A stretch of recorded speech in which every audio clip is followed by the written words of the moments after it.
Okay. Awesome. It's working, I think, so. I see it's working. And then, oh, it's not letting me do multiple live streams. Interesting.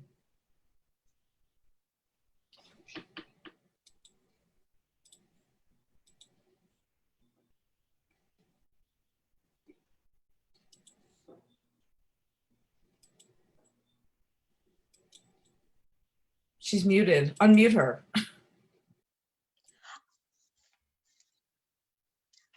The last meeting of the First 50 Club by Gerardine Clarke.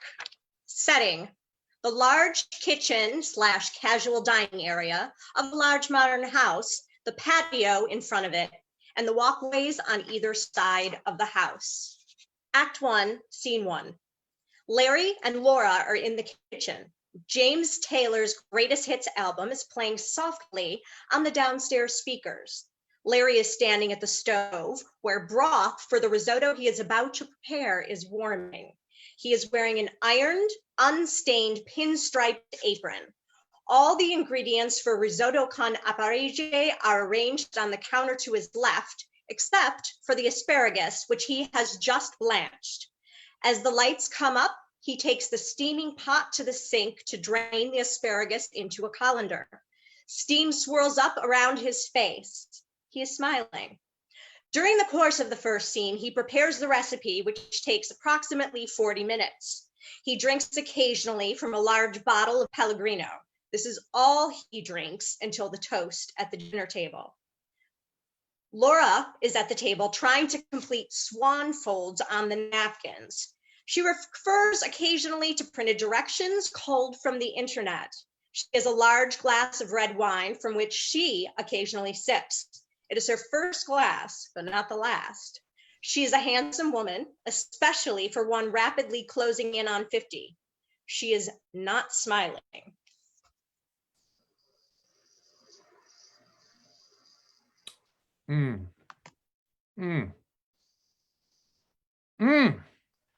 Perfect. Naturally. What? Yeah, I just mean that you always organize your dinners like you're doing brain surgery. No tolerance for error. If the asparagus weren't perfect, you'd have already started blanching the backup bunch of the fridge, but you never need it, do you? Every time you make risotto con asparagi, we have braised asparagus the next day. Do I make the risotto too often? No, Larry, I'm probably not more than twice a year. I mean, you just don't cook anything for the club that you don't cook perfectly. What are you doing? I'm setting the table. Why? Didn't I finish all my sous chef duties? No, I mean, why are you doing what are you doing to the napkins? Oh, I thought I'd try to do something a little, since you won't let me cook, I thought I would make a personal contribution to the occasion. Laura. Kidding. I'm just nervous. I want to do something with my hands till they come to keep me from wanting to smoke. You still want to? Yes. Even after 2 years, I will always want. When the doctor tells me I have terminal lung cancer, I will go to the grocery and get 5 cartons. Nothing left to lose. But what are they? They're swans, origami swans. I saw this one in one of those Food Network things. I Googled napkin folding, and do you know that 10 pages came up? I got this from the website of the Guild of Professional Butlers. Do you believe that? Not only are there still professional butlers, but they have a guild and a website. Laura? Oh, I'm sorry. I know I'm chattering, or should I be nattering or wittering? Laura. All right. I wish we weren't doing this. I wish we had skipped this month. It's going to be weird. I mean, Rachel was the only one I ever felt particularly close to. I mean, I know we couldn't invite her without Rob, or Rob without her, and we certainly couldn't invite her and Rob. Didn't you go to lunch with her just the other day? No, I know. I saw her Wednesday at Regalbuto's. How was it? The house Merlot was slightly corked, and the pasta was not al dente. That's not what I meant. I know. I couldn't tell. She's talking a good game. She got her hair cut real short. She's thinking of getting a tattoo or going back to college. She says that Dr. Phil advises making this a growth opportunity. But she drank a double scotch at lunch, and her eyes were red when she came back from the John. Did she say anything about Oh, this son of a biscuit eater. what? Well, that's what she calls Rob now. You know she doesn't swear. That's the closest I've ever heard her come. Have you talked to him? No. Really? Men do not confide embarrassing secrets or depend on each other for consolation. Oh, I see. So then you didn't know that he had somebody. New interest? Yes. No. Do you really think I wouldn't have told you? Oh, like you tell me all your secrets. To be fair, if it were Rachel doing it, I wouldn't have told you. What's this, some esoteric female loyalty code I've never heard of? You like to say you always tell me everything. Well, everything that concerns you, that's part of the marriage contract.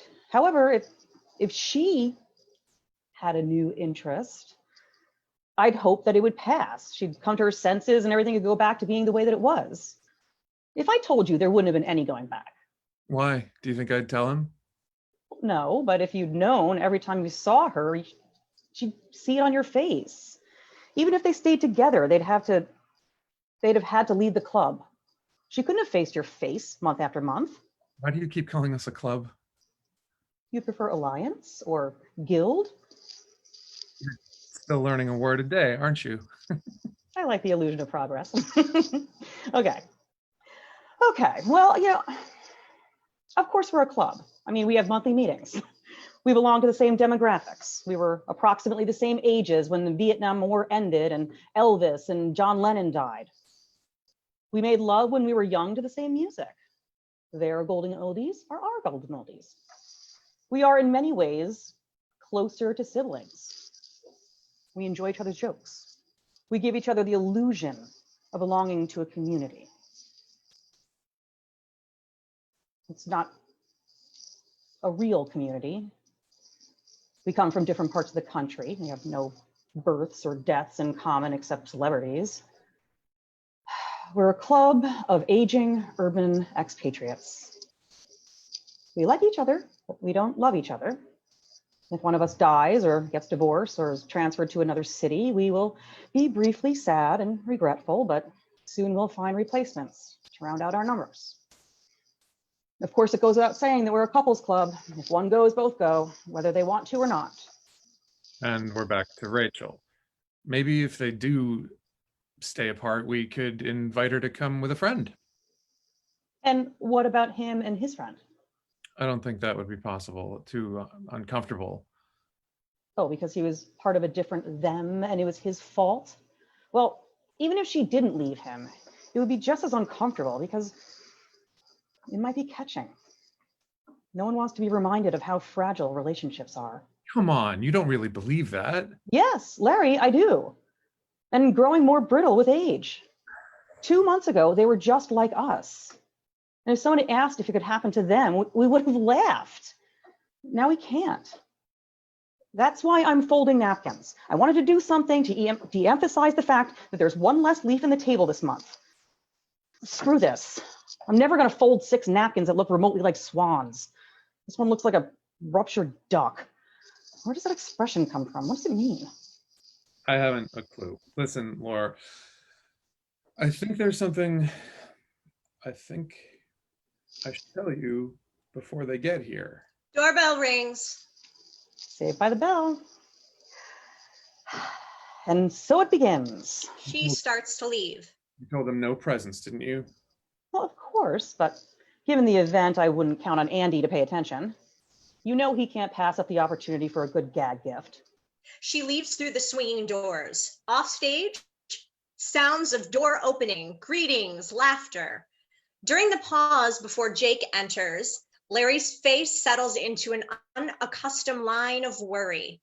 In a few minutes, when Jake comes in, his face smooths out into the slight smile with which they are all so familiar. And there's the Iron Chef in his accustomed place. What's on the bill of fare tonight? Well, you can smell the risotto, but I think I'll keep the rest a secret. You know, I prefer the revelation of a course by course presentation. Have we had any of the dishes before? Only the risotto. Helping himself to a drink. Short glass, 3 cubes of ice, maker's mark. You know, this is the best meal I get every month. I look forward to it for days. Sometimes I'm working in the lab and I realize I'm daydreaming about menus. I don't cook every month. Lately, more often than not. I bet we haven't gone to the other houses more than 3 or 4 times in the last year. No matter whose turn it is, we somehow wind up here. It's your birthday, yet here you are cooking. Why is that, do you think? Jake helping himself to mixed nuts. He may put some on a small plate in order to come over and sit at the counter. We're all doing you a favor. What? We know how much you like to cook. Andy and I can't cook, and after 25 years, the women we married no longer enjoy it, if they ever did. And none of them likes having their talents compared to yours. Oh, come on. No, Norma said so the last time it was our turn. I asked why she told you we were having the living room redecorated that week when they weren't due to start till after Saturday. She said Bunny and Rachel told her that it had made excuses and that you were only too happy to do it. I guess I was. So they were doing me a favor. I doubt their reasons were quite so altruistic. None of us married women who enjoy entertaining Then why?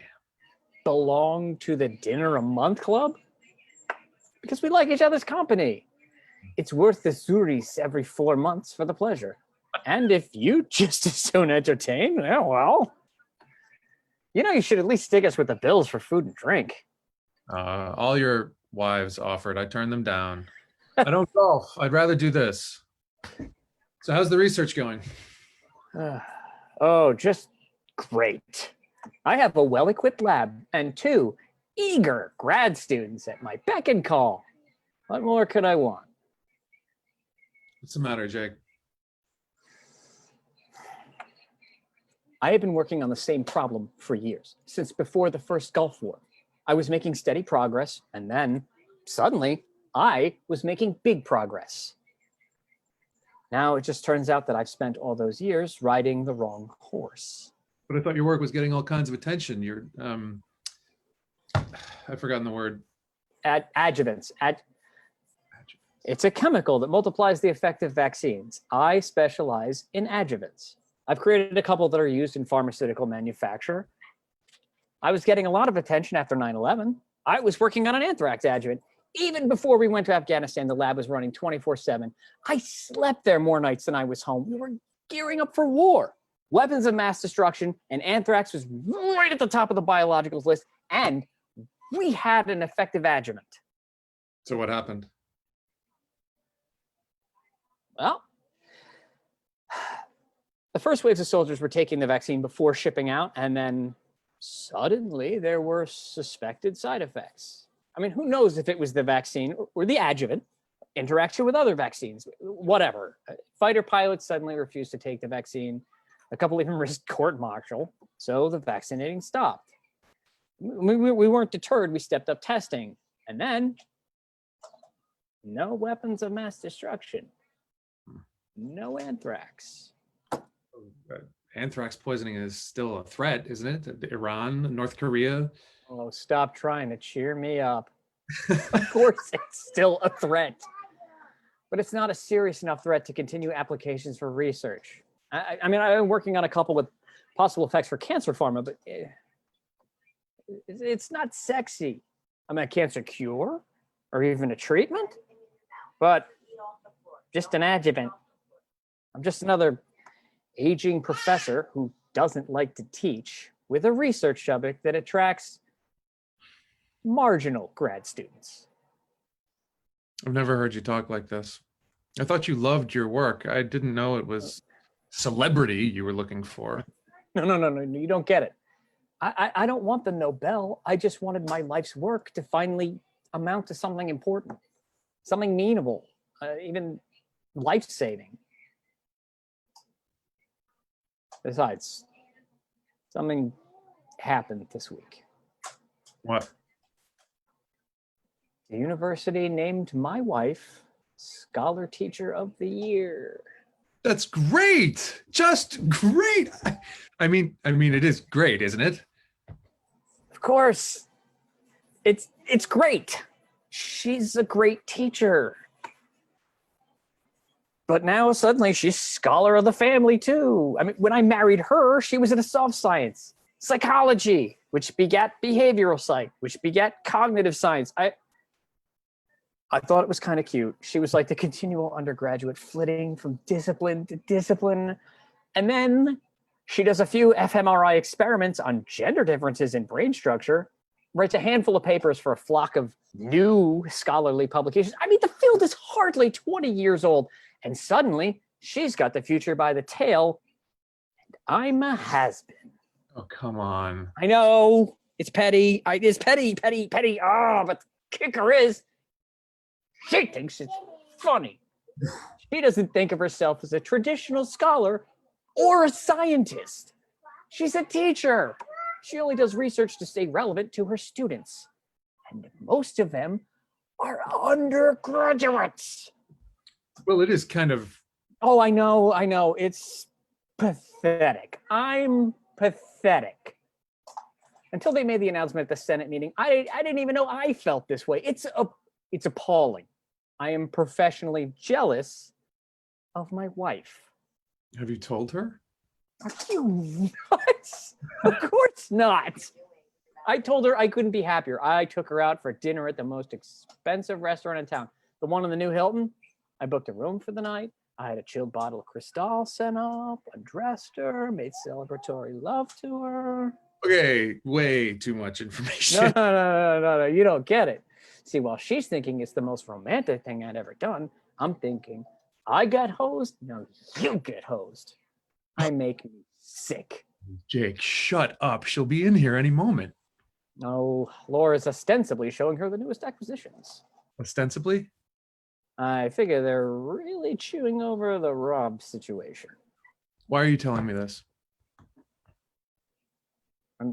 You're a good listener. No, I mean it. I mean, you listen almost as good as you cook.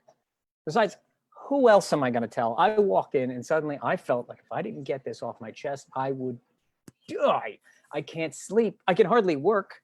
I feel like a phony every time I look at my wife. I smile. I tell all our friends about the good news. I accept my colleagues' congratulations, presumably for the reflected glory. I don't know who I am anymore. I never knew I could have these thoughts. I don't know what to say to you. I don't need you to say anything. I've said it all to myself twice. Now that I said it to you, maybe I can stop thinking about it. I mean, you are my best friend. Of course, I'm not sure what that means anymore. I guess I mean I can tell you what I can't tell anyone else. You mean things you can't tell Norma? I see what you mean. Hmm. I guess until now, Norma's been my best friend. How could I tell her what I just told you when what I told you is all about her? Is it? I mean, sure. You're right. It's not about her at all. It's about me, but it's a me I don't want her to know exists inside my head. During the last moments, the swinging door has been opened by Norma, who follows it in. She is a pleasant-looking woman, not particularly large or particularly attractive, but she has a maternal quality that makes her instantly appealing. What about your head? Oh, I was saying I don't have much of a head for alcohol any longer. I better go easy on this stuff. Well, my head is just fine. I'll drink your share. Did you leave Laura? She saw Bunny and Andrew coming up the walk. I thought I'd come in here for a little fortification before I face them. Face. Don't get me wrong. I like them both very much, but they are just so indefatigably upbeat and cheerful. They make me feel like an old poop. I'm hoping a couple of inches of excellent hooch will sustainably liberate my mood. Well, I've had my fortification, so I'll go join them. I'll warn you, she just started to explain the new painting. I better hurry. I don't want to be the only one who doesn't understand it. Norma is methodically preparing her drink, rubbing a glass rim with lemon peel, filling the glass with ice, and gently pouring the dewars as she speaks. She explained it to me very carefully, very thoroughly, and I understand it less than when she began. We've got 2 more upstairs by the same artist. You're kidding. No, to tell you the truth, Norma, I like them very much. You're kidding. But what are they? Laura says they are the vanguard of a new school that she has labeled California Expressionism. She said that, and I nodded, but I didn't pretend to understand what that means. Well, I think the nickel definition is that the paintings depict the bright overbelly of contemporary society instead of the dark underbelly German Expressionism tried to get a handle on. Well, they certainly are very colorful, without being terribly cheerful. I've never seen such provocative thighs. I'd have thought the artist was a woman. She is. And she said they were by Mac. They are. MAC. Initials, MAC. I can't remember what they stand for. I'll look it up. Now, I see it wasn't painted by a man. I find it less psychologically disturbing. Whoa. Are you saying what's disturbing in male art is psychologically more acceptable coming from a woman? Of course. What comes out of the artist's brush is really coming from the artist's brain. Thighs like that painted by a woman are about empowerment, not objectification. So the Mona Lisa would mean something else if it was painted by a woman? Naturally. And if the experts who believe that Mona is really Da Vinci painting himself as a young, beautiful woman, then the mysterious smile would certainly mean something different if painted by anyone else. Which reminds me, apparently congratulations are in order. He told you. Already? Sure. Anything wrong with that? He tells everyone in this terribly bright, terribly odd voice. I just wish he'd get over it. Get over it. Oh, I know he's hurt. He doesn't get that in my case, at least, it's mostly political and cheap. A pat on the head instead of a raise for a job well done. What did you mean in your case? Well, first of all, I've accidentally wandered into the pop science du jour. Brain science and gender difference all rolled into one. And this year it was the arts and sciences turn to name someone. And my dean, and my dean would really like to prove that he's not the sexist old poop he is. So he nominated me. And because no one has really ever considered me a particularly serious scientist, none of my colleagues' noses were put out of joint because they figured I was a teaching token. No one except poor old Jacob, that is. Why don't you tell him all this? I have. He thinks I'm just saying it to make him feel better. And are you? Of course. But it's also true. It's just so ironic that my getting an award that he's never given 2 hoots about is suddenly driving him crazy. You know, shoring up the male ego doesn't get any easier over time. I think it's because you peak so early sexually. You're kidding, aren't you? Oddly, only 2 kinds of women, kiddo. Ballbusters and shorer-uppers. And sometimes I think we shorer-uppers do more damage than the ballbusters. What do you mean? Well, the ballbusters don't really do much damage to a healthy male ego. You look at her and think, bitch or cunt, dismiss her and move on. But shorer-uppers seem to be sending the subtextual message that you need shoring up, that you must, in fact, be damaged. As a result, the subject of the upshoring is significantly diminished by the very strategy aimed at the opposite. So what's the answer? I'm seriously considering saying to him, okay, buddy, this award means that I have been definitively proved to be the superior scientist. Accept it and move on. And the result? Well, if I said it out loud, I hope he'd recognize it as utter bullshit, laugh, and get over it. So why don't you do that? I might recommend it to a client if I had a practice, but I'm too close to Jake. I'm really not certain that in his present frame of mind, he wouldn't just believe me and internalize its feelings of inadequacy even further. The truth is, Larry, we are all damaged. We all need the help. We all need all the help we can get. What if he really is inadequate? Don't be an idiot. He's a brilliant scientist going through a bad patch. He needs a new research subject, but he's afraid it's too late to start over.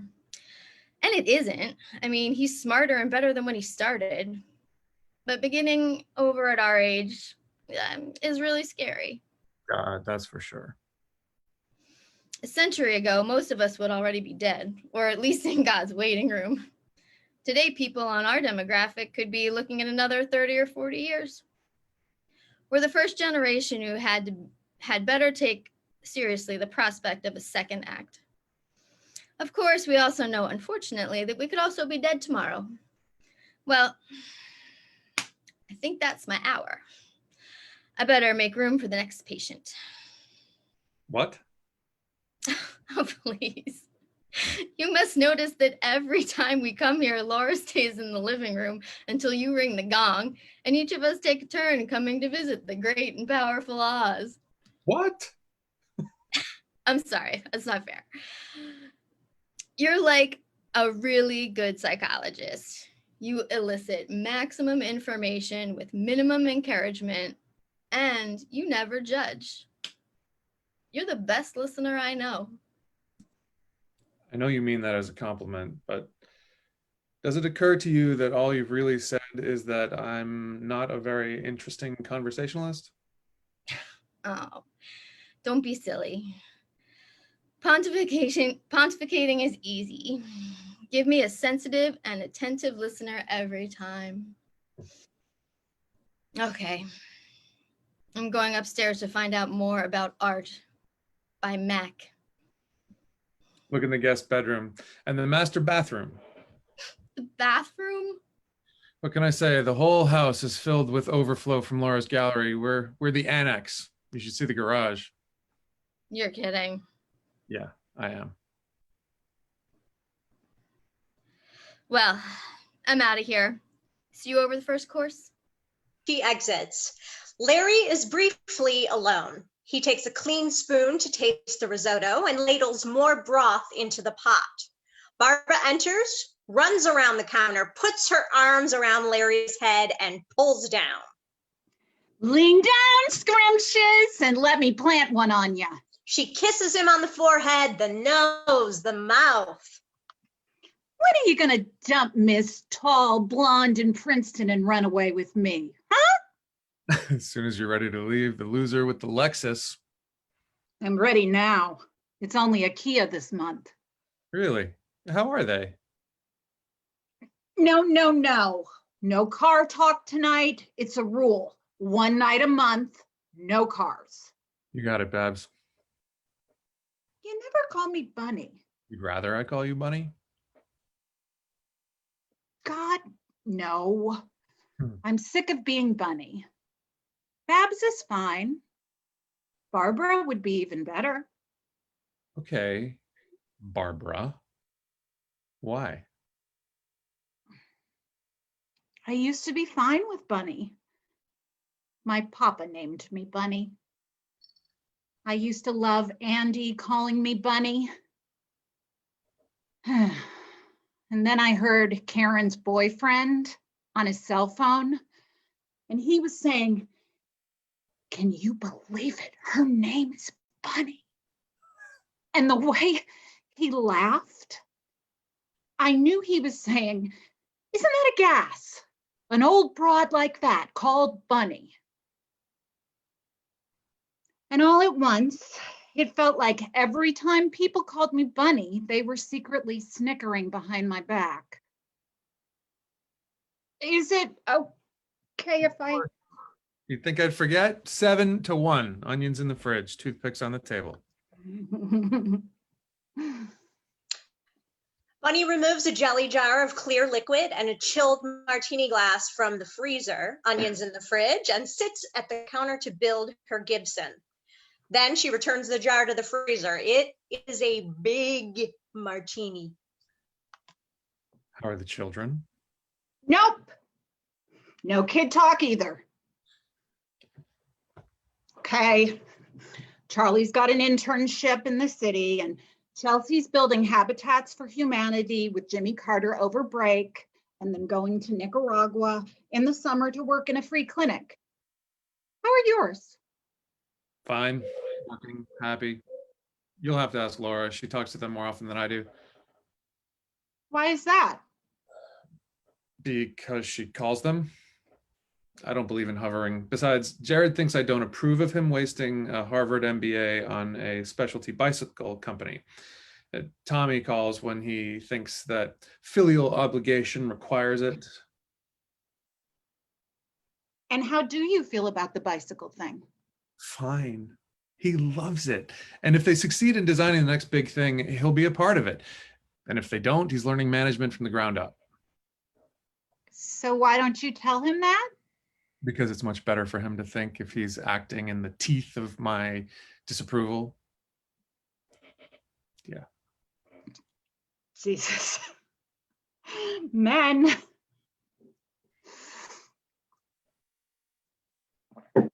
Well, that's another dead soldier.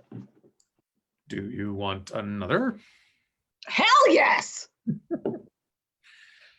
Gin is proof that God loves us and wants us to be happy. Bunny, those are 7-1. Are you all right? Sure. Aren't I always? Bunny, I've always said that you have an extraordinary mind. Damn straight. I'm glad there's somebody who appreciates Matt. So, how are you doing? I'm fine. Same old, same old. Larry, I've spent years venting about all my problems, year after year. It's okay if you feel like doing a little venting. I mean, I'm here for you. Oh, sure. But how are you really? Are you fine? Oh, hell no. I'm really scared. And I don't know what I'm going to do. And I'm drinking so I won't cry, or maybe so I won't get hysterical. I don't know. Well, why don't you hold off on the martini and eat a little something and tell me what's wrong? You made cheese straws? I did.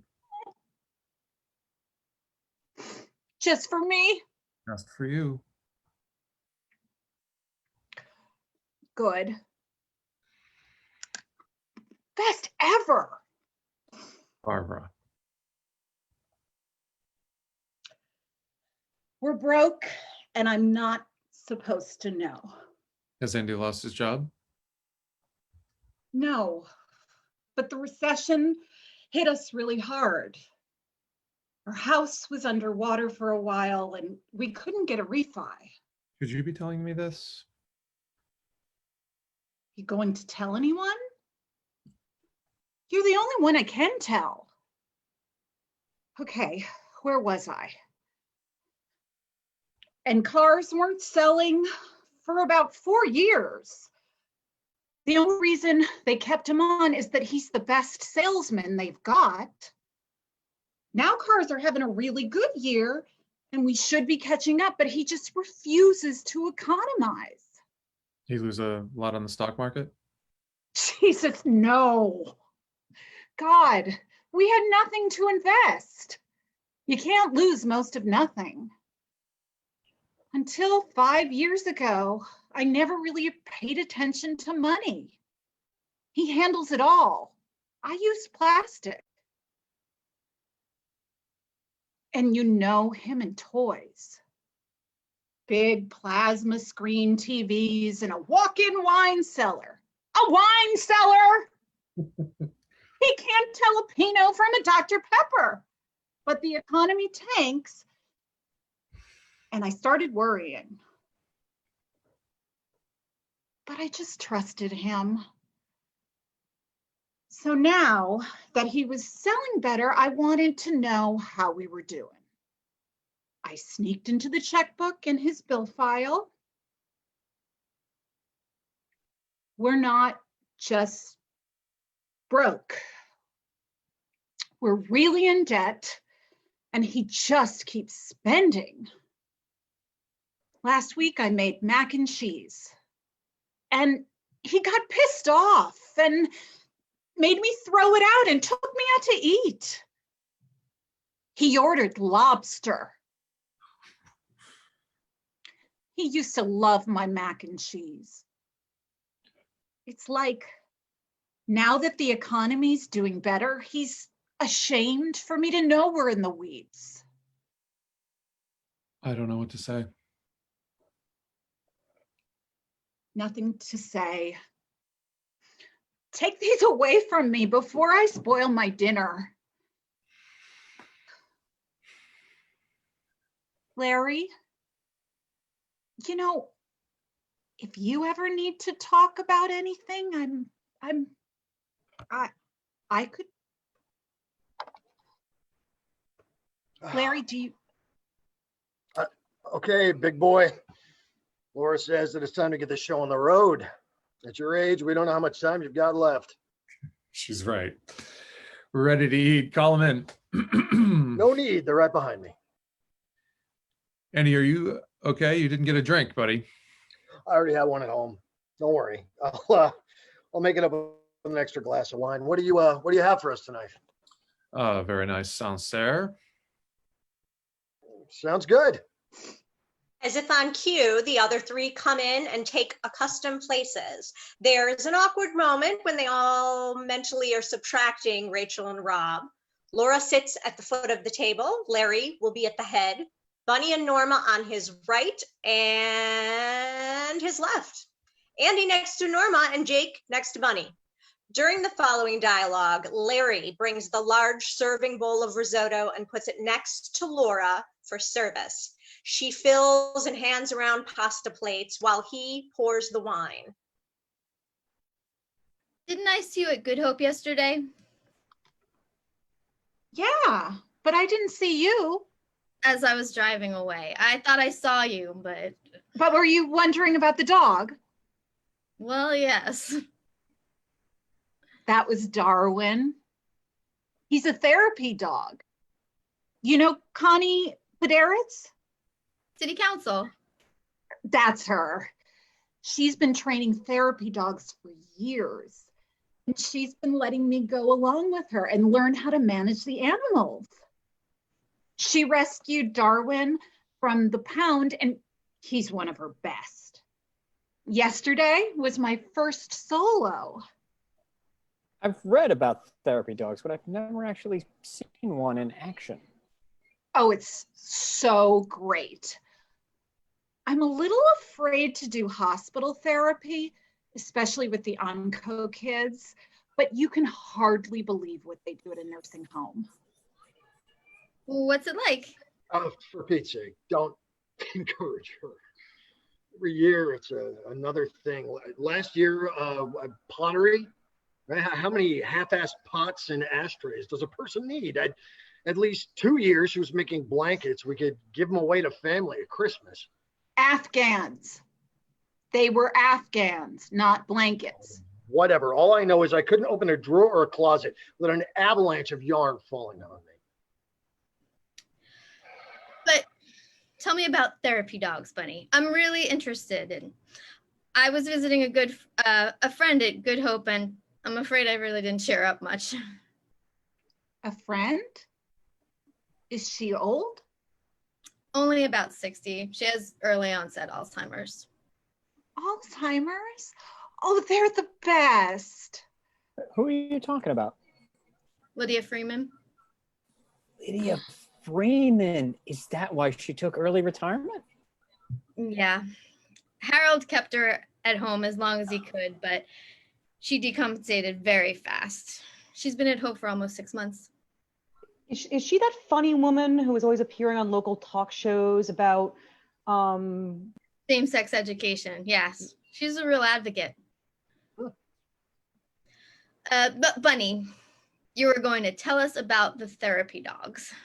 Oh, it's not just dogs. There are therapy cats, even some monkeys. It's really, I saw a therapy cat on GMA last week. I saw that too.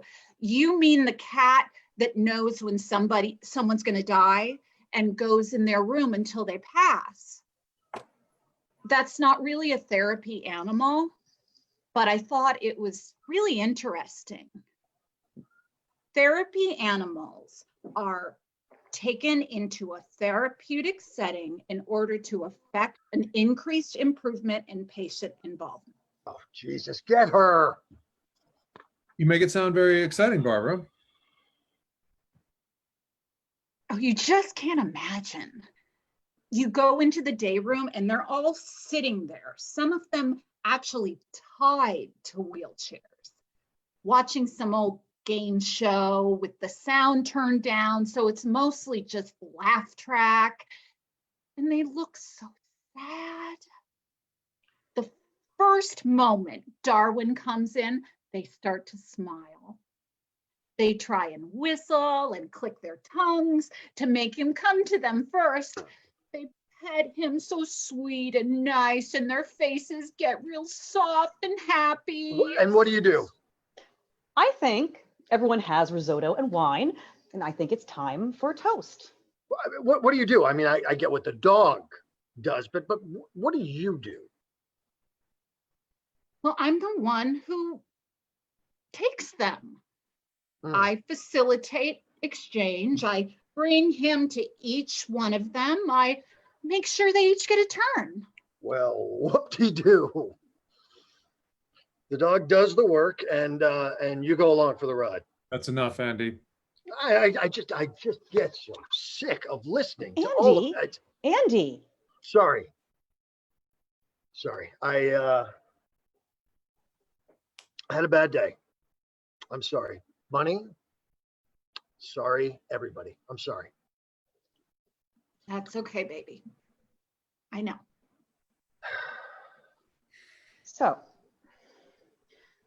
I think that on this unusually solemn occasion, Wait, I forgot. I gotta get something from the other room. Andy, No. It's important, and it's got to be now. Just Barbara. I don't know, I swear. He wouldn't tell me what's in the box. but I said no presents. When did no ever stop Andy?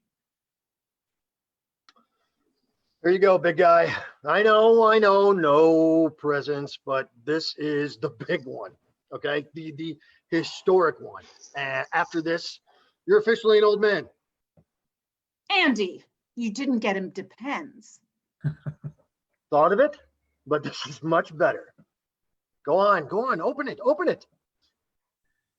Well, Oh, go ahead and open it. The risotto's getting cold and he's not going to let up.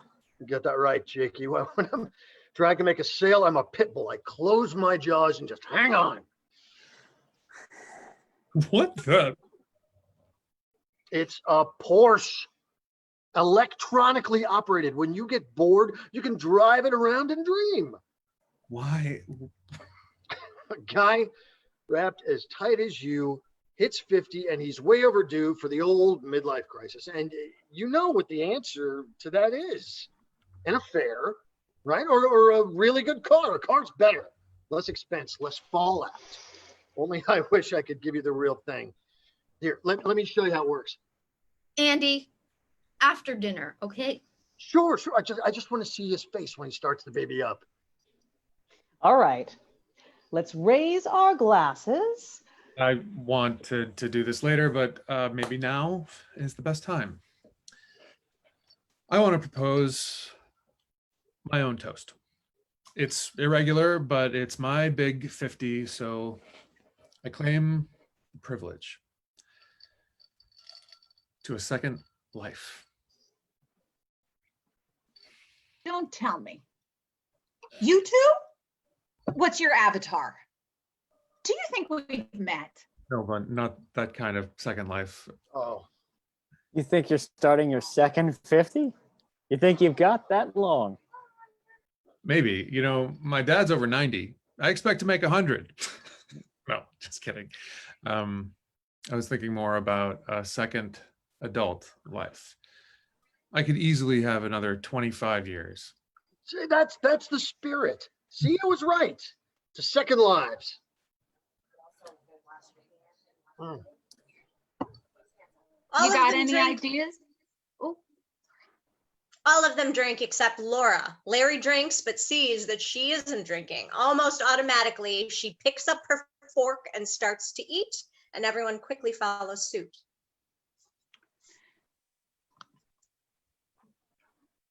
you got any ideas about what you want to do with your second life? Actually, I do. Care to fill us in? I think I do. Remember 2 years ago on our vacation to Cape Cod? Of course. It was great. Best vacation I ever had. Remember that big New England salt box between our hotel and the beach? You mean the old white clapboard with all the honeysuckle and peonies and roses falling down gazebo? Yeah, we had lunch there one day. That's the one. Remember, we thought it was the perfect place for a really good bed and breakfast, good grounds, almost within sight of the bay. Yeah, I guess. I bought it. You're kidding. Oh, Larry, that's super. I mean, you bought a big vacation home and we can all visit. Not just a home, a business, an inn. But it's so run down. Has anyone been living there in years? I mean, it must need a fortune to renovate it, just to bring it up to code, and then to make it livable. It's not nearly as bad as it looks from the outside, and I expect to put in a lot of sweat equity. How? A couple of weeks vacation, weekends? I mean, buddy, I think you're dreaming. Not weekends, full time. I think it can be ready by next summer. Full time? What about your business? What business? It's not my business. It was never my business. I've just managed it for a long, long time. And it's not even my favorite cookware. I resigned. My last day is 2 weeks from today. Lore, how long have you known? How on earth did you keep from letting this slip? Believe me, it was easy. She gets up and leaves the room through the door to the living room. Larry, Didn't know. You mean when you were telling us, you were telling her too? Yes. Yes, Larry, what stones? I'd say precisely the opposite. Aren't you going to go after her? I think I'll give her a little while. I'll go keep her company. I don't think it's right for all of us to leave her alone. She follows Laura out. Well, I think it's great. A few months hard work, like flip this house. You watch that? Hey, it'll be a great investment. As long as you get the right staff to run it. I'm going to be the staff. What? I'm going to be the staff. I'm not planning a big operation, small, very exclusive, 5 or 6 suites tops. I'll get a couple of local people to come in, make the beds and clean up and help with meal prep, but I'm going to control the quality of the experience. Beautiful grounds, luxury accommodations, open bar, gourmet meals, the right wines, the kind of place we wanted to stay but couldn't find. I'll do the booking and the cooking. It's what I've always wanted to do.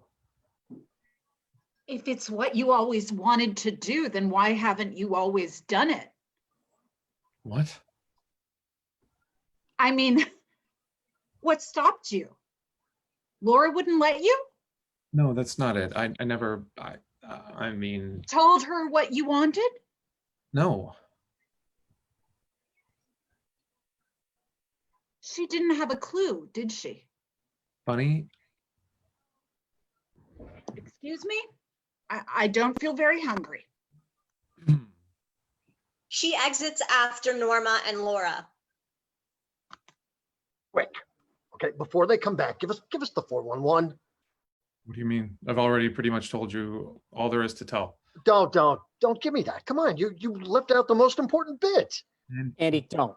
Come on, don't tell me you aren't curious. Laura, I gotta tell you, you sure are a dark horse. I mean, butter wouldn't melt. Come on, big guy. Who is she? What do you mean? Oh, sure. A guy like you quits his big job, buys an old white elephant without a word to the wife, and plans to start a second life. Come on, there's got to be a broad hiding in the woodpile. Andy, shut up. Larry, this is none of our business. You too? I swear, there is no other woman. I just wanted to change. I'm sorry.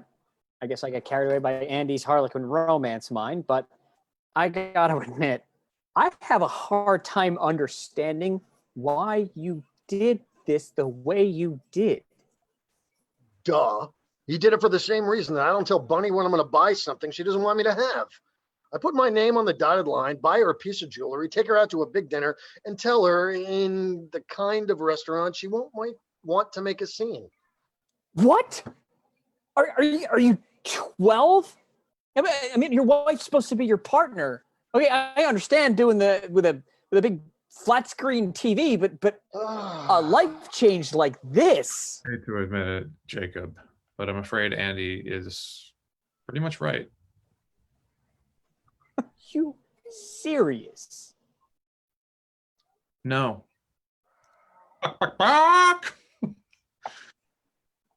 I was fairly certain she'd try to stop me, and I was pretty sure that if she did, I'd let her. I mean, she followed me from city to city when we were first married, packing up households and kids, writing her thesis between breastfeedings. And when I got the job and we got here, she pretty much figured that was it. She's created this beautiful home, raised the kids, and she's built up a nice business. If she said, don't do it, I wouldn't have had a leg to stand on. I figured if it were a done deal, I couldn't back out.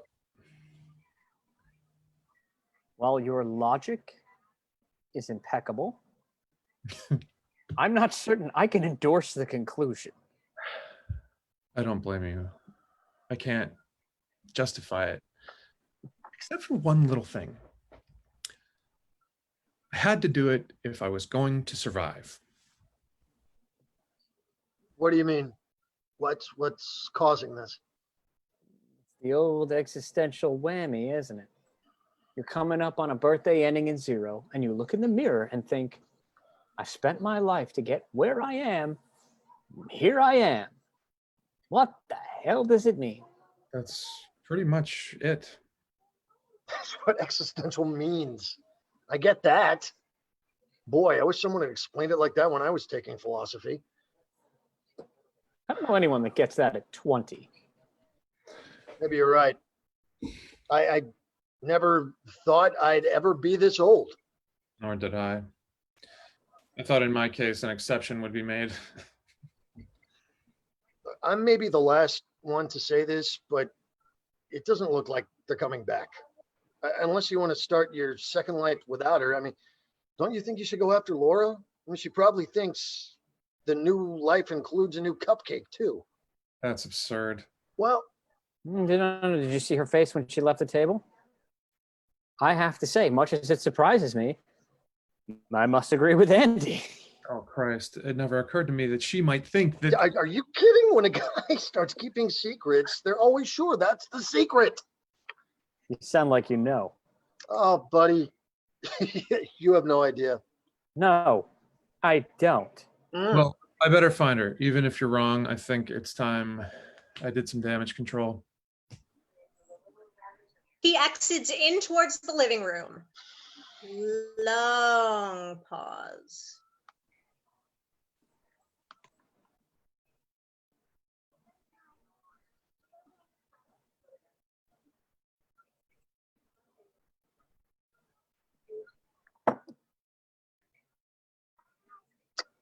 Well? Yeah, ain't that a kick in the head? Yeah, in a million years. Yeah. So what now?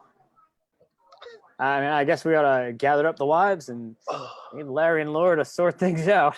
Are you crazy? I'm not leaving till they kick me out. This is the most interesting thing that's happened in I don't even know when. What do you mean? Rachel and Rob just broke up a couple of weeks ago. Oh, please. I got see that coming a mile away. Rob was always a pussy hound.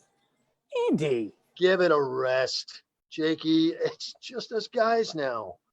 You know, that Rob was always up for a piece of strange whenever he could find it. Did Rachel know? Of course she knew. Everyone knew. Rachel knew.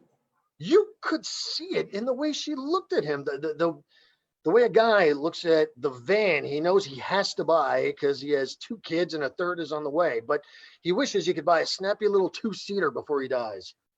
Why did she stay with him? Where is she going to go? I mean, she had the kids and the house and him. That's what she did with her life. And Rob was a pussy hound? Yep. That's what he did with his life. So why did he leave her? My guess, he wanted someone new to cheat on. That is really cynical. You know, Andy, I never knew you like thought about people. I mean, why they do what they do. Man, that's what I do. I mean, you know, I sell cars, but I could sell anything. I could sell coffee beans to Juan Valdez because a guy or a woman comes in, and if I'm going to sell them something more expensive than they think they can afford at a higher price than I would offer them if they bargain better, I've got to understand them. You know, I've got to look at them parking at the edge of the lot, standing for a minute, checking out the cars, you know, walking hesitantly or confidently towards me. And in that few minutes, I have to decide who they are and what their hopes are, what their fears are, what buttons to push. Then I loosen my tie or tighten it and prepare to be the guy they need me to be, to get them to do what I want and think it's what they want. So you don't particularly love cars? Nah, I like selling cars because it's sexier than selling real estate or cookware. I like the downtime, you know, flirting with the receptionist, drinking the bad coffee, schmoozing with the other salesmen, and then seeing the mark drive in. You know, it's my turn. I'm up to bat. The adrenaline, whoosh, just like that. It's like coming up to bat in the bigs with 2 outs and the winning run on base. I like feeding the other salesmen, you know, giving me the secret envious glances because they know I'm the man. They're never going to admit it, but they know that I do it easier, smoother, better, and more often than they do because they don't know why. You know, I'm like this cocky little shit kicker with a boring suits and flashed eyes. Nobody's special. You know, what is it I do? What can't they do it that way?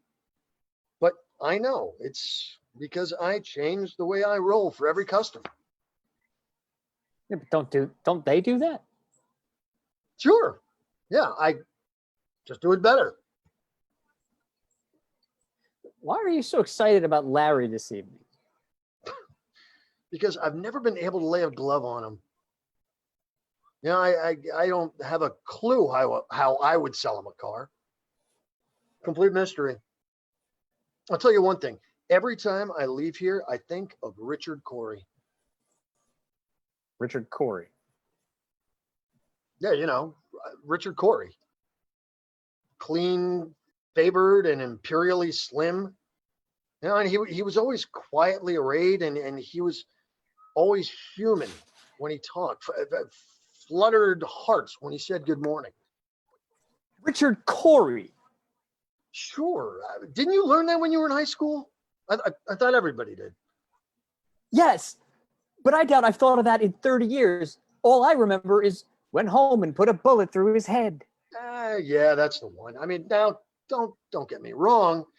I didn't learn a lot of poetry, but the one that just hit me in a way I still don't understand.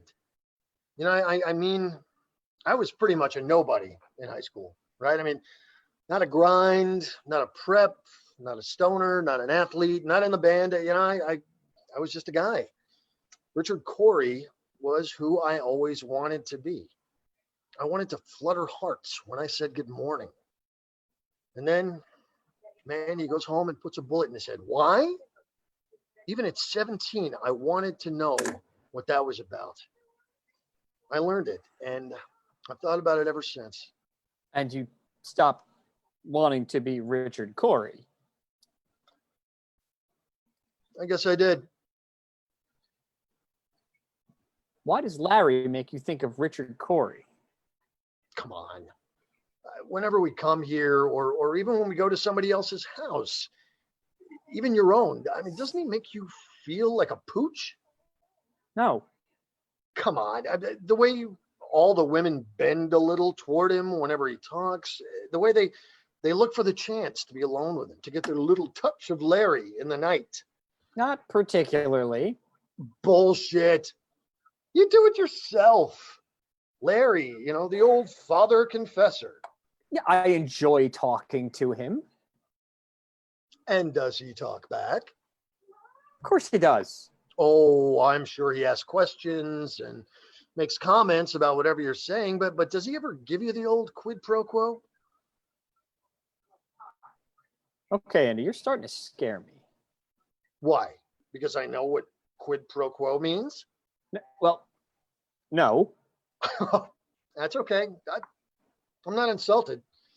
I'm just letting you see a little more of me tonight than usual. You know, one of the things I do, I have a habit of letting everyone think they're just a little smarter than they are by seeming a little dumber than I am. What? Of course, you can't imagine that, right? I mean, you're an academic. Do you know there's nobody easier for me to sell than a professor?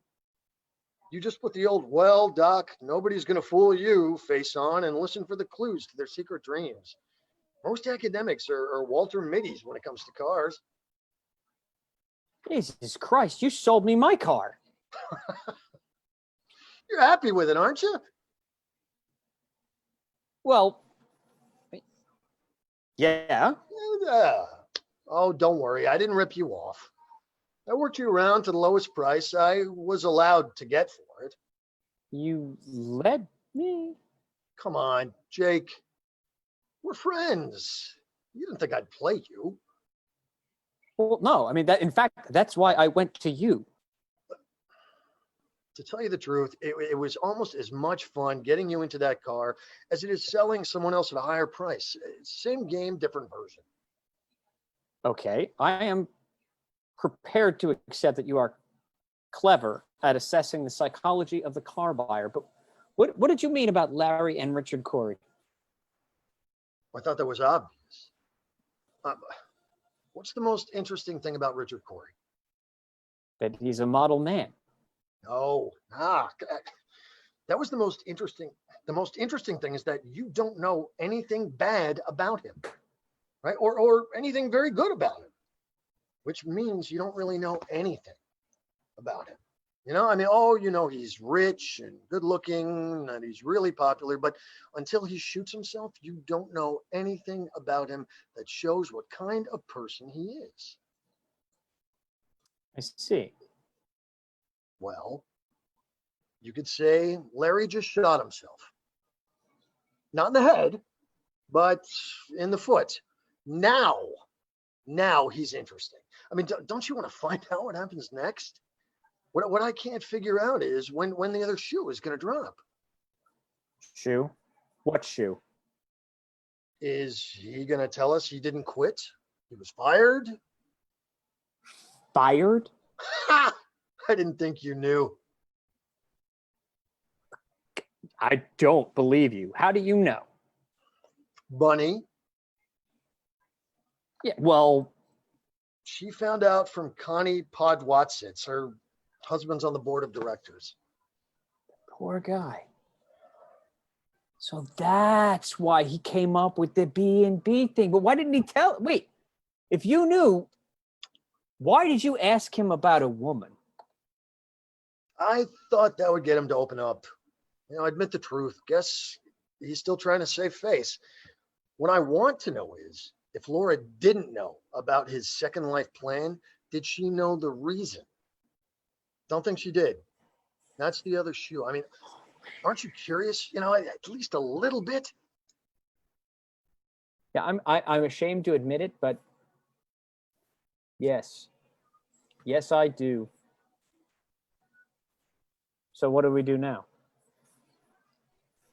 Well, I'm hungry. Okay, the risotto could now be used to spackle the wall, but there are a lot of snacks. Let's get a drink and a nosh, and let's just wait and see what develops. Blackout. End of Act 1. All right. Taking a breather. Taking a breather, everybody. We will take a 5-minute intermission. So please be Five. back by 9:19. Thank you. Thank you, Gotcha. guys.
2-minute warning.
Act 2. Lights come up on the forestage, the patio area, where there are 2 garden chairs, a small table stage right, and a good propane stainless steel barbecue unit stage left. Sound of front door slamming on the other side of the house. Bunny is pushing Larry down the walk on the stage right side of the house. I told you, she's not ready to see you right now. Jesus, I thought you were different. What do you mean? Oh, you know. Such a nice guy, so understanding, willing to listen to a woman like she mattered as much as a man. Now?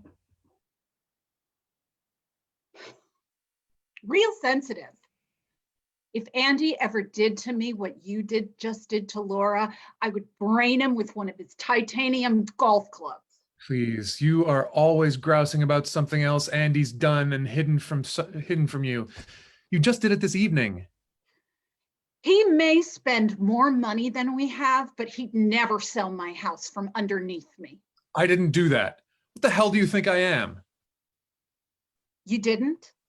It sure sounded like you did. This house belongs to Laura and me.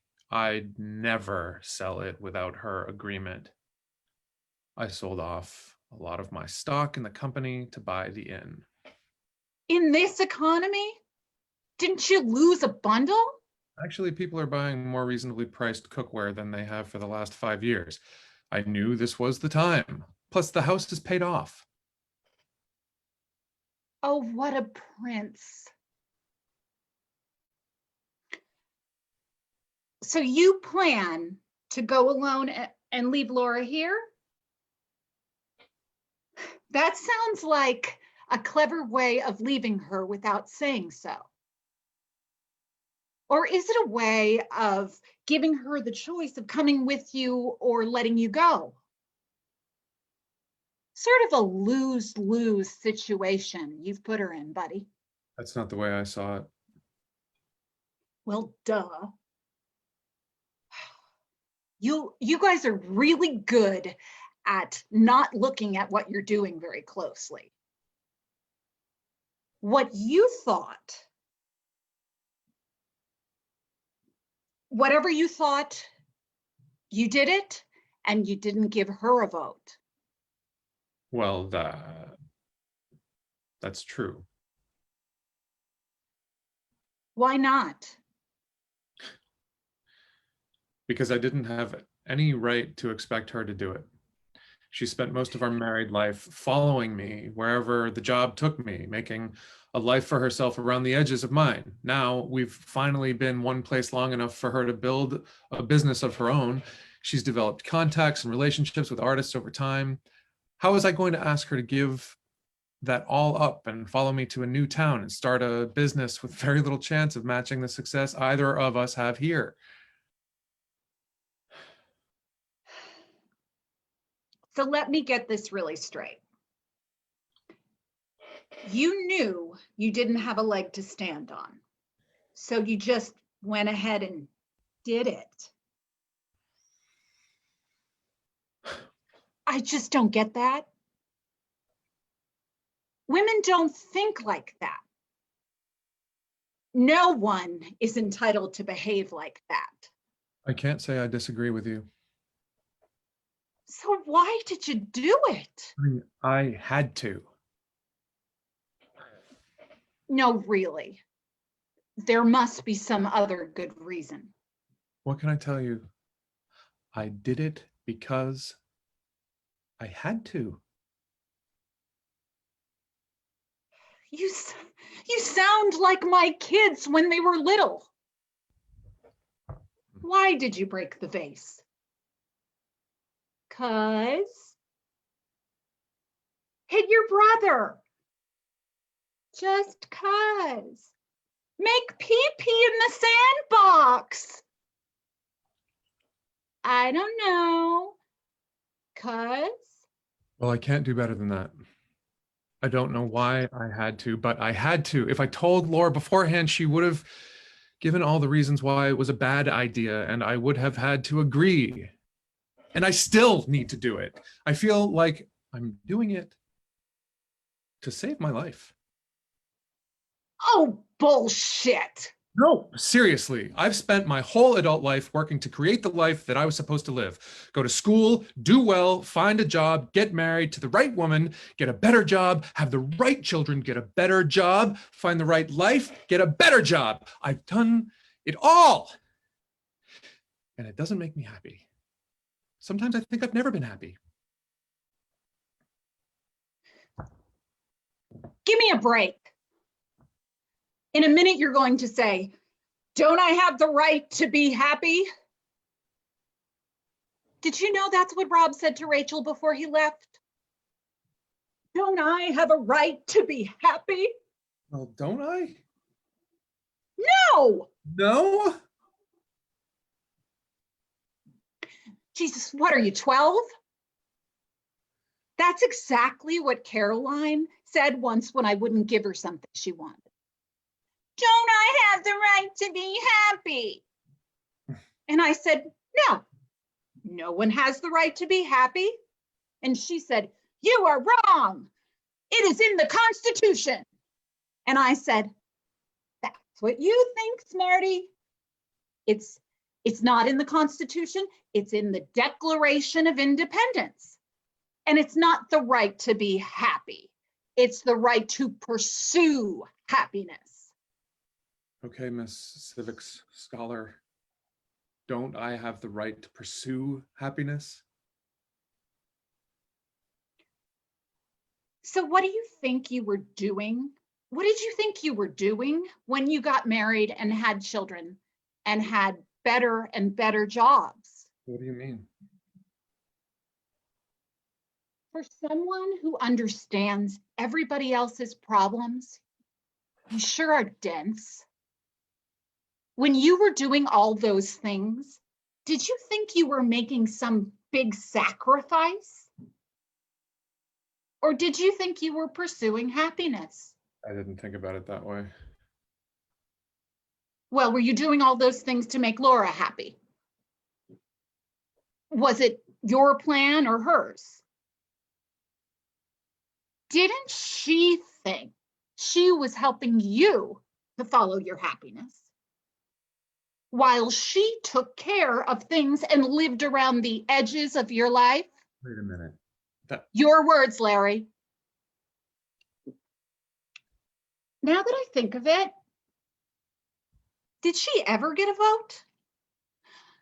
Or did you just inform her that climbing the rungs of culinary magic meant she'd have to pack up and move again and expect that she wouldn't object? But she was always happy to. Really?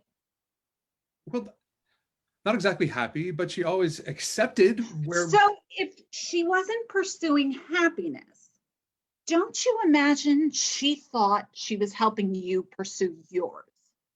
Yes, I'm sure she did. Okay, maybe I thought I was pursuing happiness. Maybe I was even maybe I was even as happy as I could be doing it, but I'm not happy now.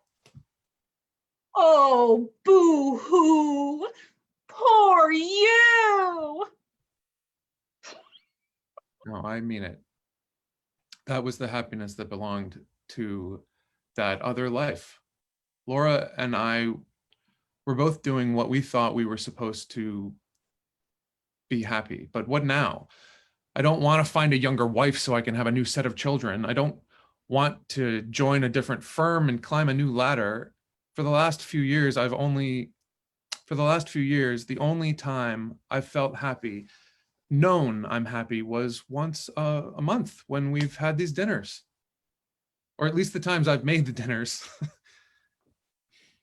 But you can cook anytime you want to. I'm sure Laura wouldn't mind.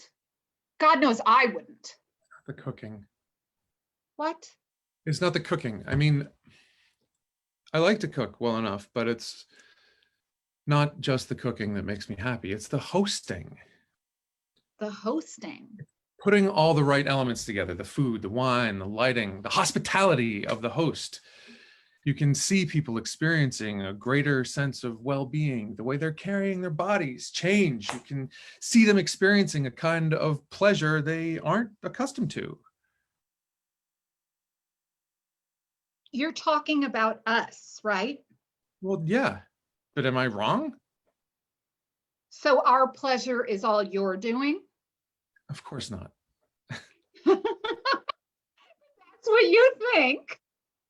We come in all filled with worries and problems, and you listen and fill us with martinis and cheese straws and leg of lamb, and you've created this great change in us. And now you think you can achieve the same thing every week with a bunch of day tripping strangers? Jesus. Do you ever have a swelled head? But And like a bunch of idiots. We just thought that we were happy because we were friends. You seemed to enjoy it more when you were doing the cooking. And so we were down with that. But apparently you're just testing your target market for a larger plan. Honey, we are friends, and I wasn't test marketing you. I just realized that the only time I was happy was when I was entertaining. Isn't that pitiful? One evening a month, I felt like my life finally had some meaning. Well, excuse me while I vomit. What? What a heroic man. Quits his job in order to pursue his passion. You were fired.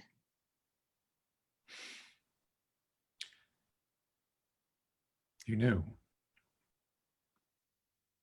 Connie told me when we were working the dogs last week. She thought since you and I were friends, I'd already know. You've had a great wife, a great house, great kids, great jobs, and great friends. Most people in the world don't want any more meaning to their lives than just a little bit of what you've had. I'm sorry. If you want to shit on your life, go ahead. But what does that say for the rest of us? And when you told us your big life plan, did you think we were going to be happy for you? Well, yeah. You didn't think we might feel abandoned. Abandoned?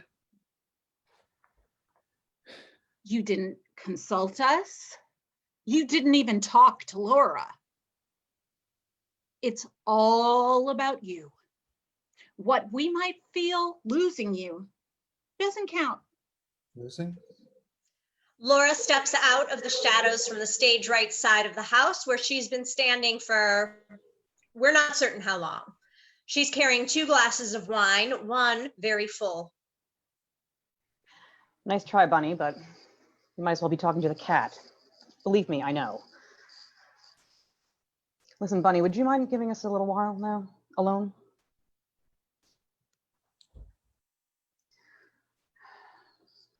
I think you're going to need this. Well?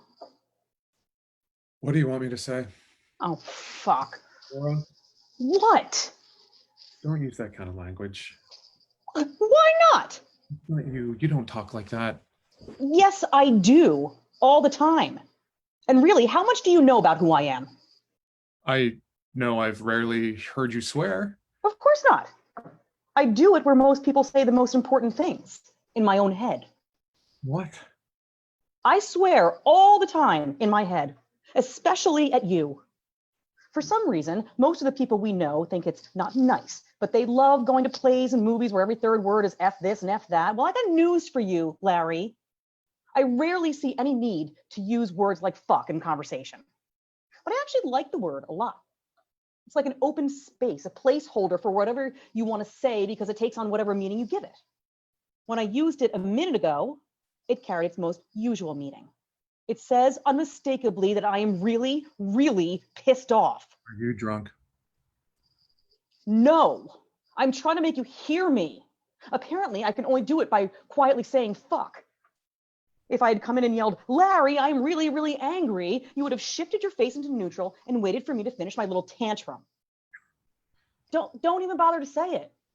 Whenever I'm upset, that's exactly what you do because that's the way you think about me. Laura has little outbursts of anger, little paroxysms of emotion. She stopped being rational. No need to pay attention. What? Don't even try to deny it. You haven't even noticed that I stopped having those little fits about 15 years ago. You know why? Because whenever I gave myself permission to let off a little steam with you, I lost. You could put everything I was saying into a category that it was safe to ignore. Since then, I've had all my tantrums in my head. Why? Why am I telling you this? Because I want to give you fair warning. This is not a tantrum or a fit. This is me speaking to you quite earnestly. And if you don't take me seriously, I think we are really and truly done. Laura, I'm so sorry. I knew as soon as the words started out of my mouth, it was a bad idea. You know, Larry, stop right there. I don't want an apology, especially one of those you reserve for placating me. You have one chance, just one. We really talk, or I swear to God, Jesus, I will throw your cell to Calphalon out on the lawn and you after it. Of course. If you say there, I will hit you with a stock pot. I mean it, Larry. I don't know what to say. I don't know what you want. But yes, you do. You've always known what I wanted. You just never wanted to give it to me. I swear I don't. I want you to not merely recognize that I have feelings too, but they are as important as yours. I want you to treat me like a partner instead of minor middle management in your home corporation. Listen, Laura, if that's what you think I do, then we really do have a problem. Let me just explain why. No, Larry, I don't need you to explain. I bet I understand what you've done and why you did it the way that you did it better than you could. Laura, I don't think you've noticed, but I haven't been happy in a long time, maybe years. My life needs to mean something besides cookware. I know this sounds a little like a crazy idea, but I think it's what my life should have been about. And I was afraid you talked me out of it, so I just did it. I'm so sorry. How am I doing? Yeah, that's about it. What you would have left out is why you were afraid I'd talk you out of it. If you think your idea is a good one, you should have been able to persuade me of that. I mean, you're a CEO and you were a salesman before that. So why didn't you? Really? Okay, you want the truth? I'm afraid of your anger. I always have been.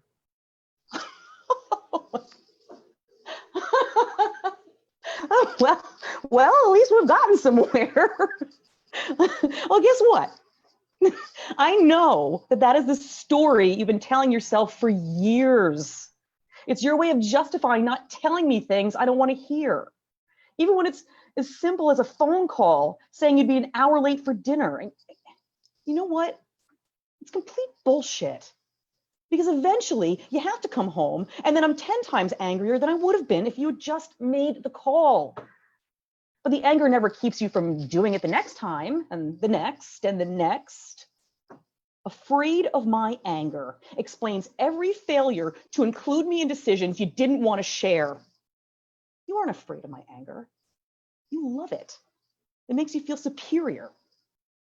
Well, if you understand me so well, and why I did what I did, and now that you've blown off a little steam, what is there to talk about?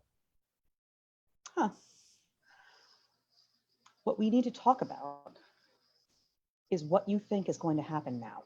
What do you mean? Larry, what did you think would happen once you had made your announcement and once I had finished being angry? Well, I guess I thought I'd clean up and... Not much to clean up. We've barely touched the first course. Yeah, that was a surprise. I thought we would all have dinner, but then you left the table. Oh, Laura, oh my God. You think I've been having an affair. I swear. Oh my God. I left the table because if I had said what I wanted to say and done what I wanted to do, I would have lost. I would have been the shrew, and good old Larry would have been completely justified in running for the hills. So I left the table. And to my surprise, Norma and Bunny came after me and they wanted to console me. I couldn't believe it. For the first time in our marriage, you were clearly seen to be the bad one. They gave me tissues and a drink and patted my back. I loved it.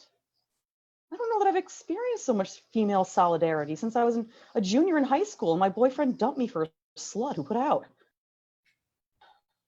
I think after tonight, Norma and Bunny and I might actually become real friends.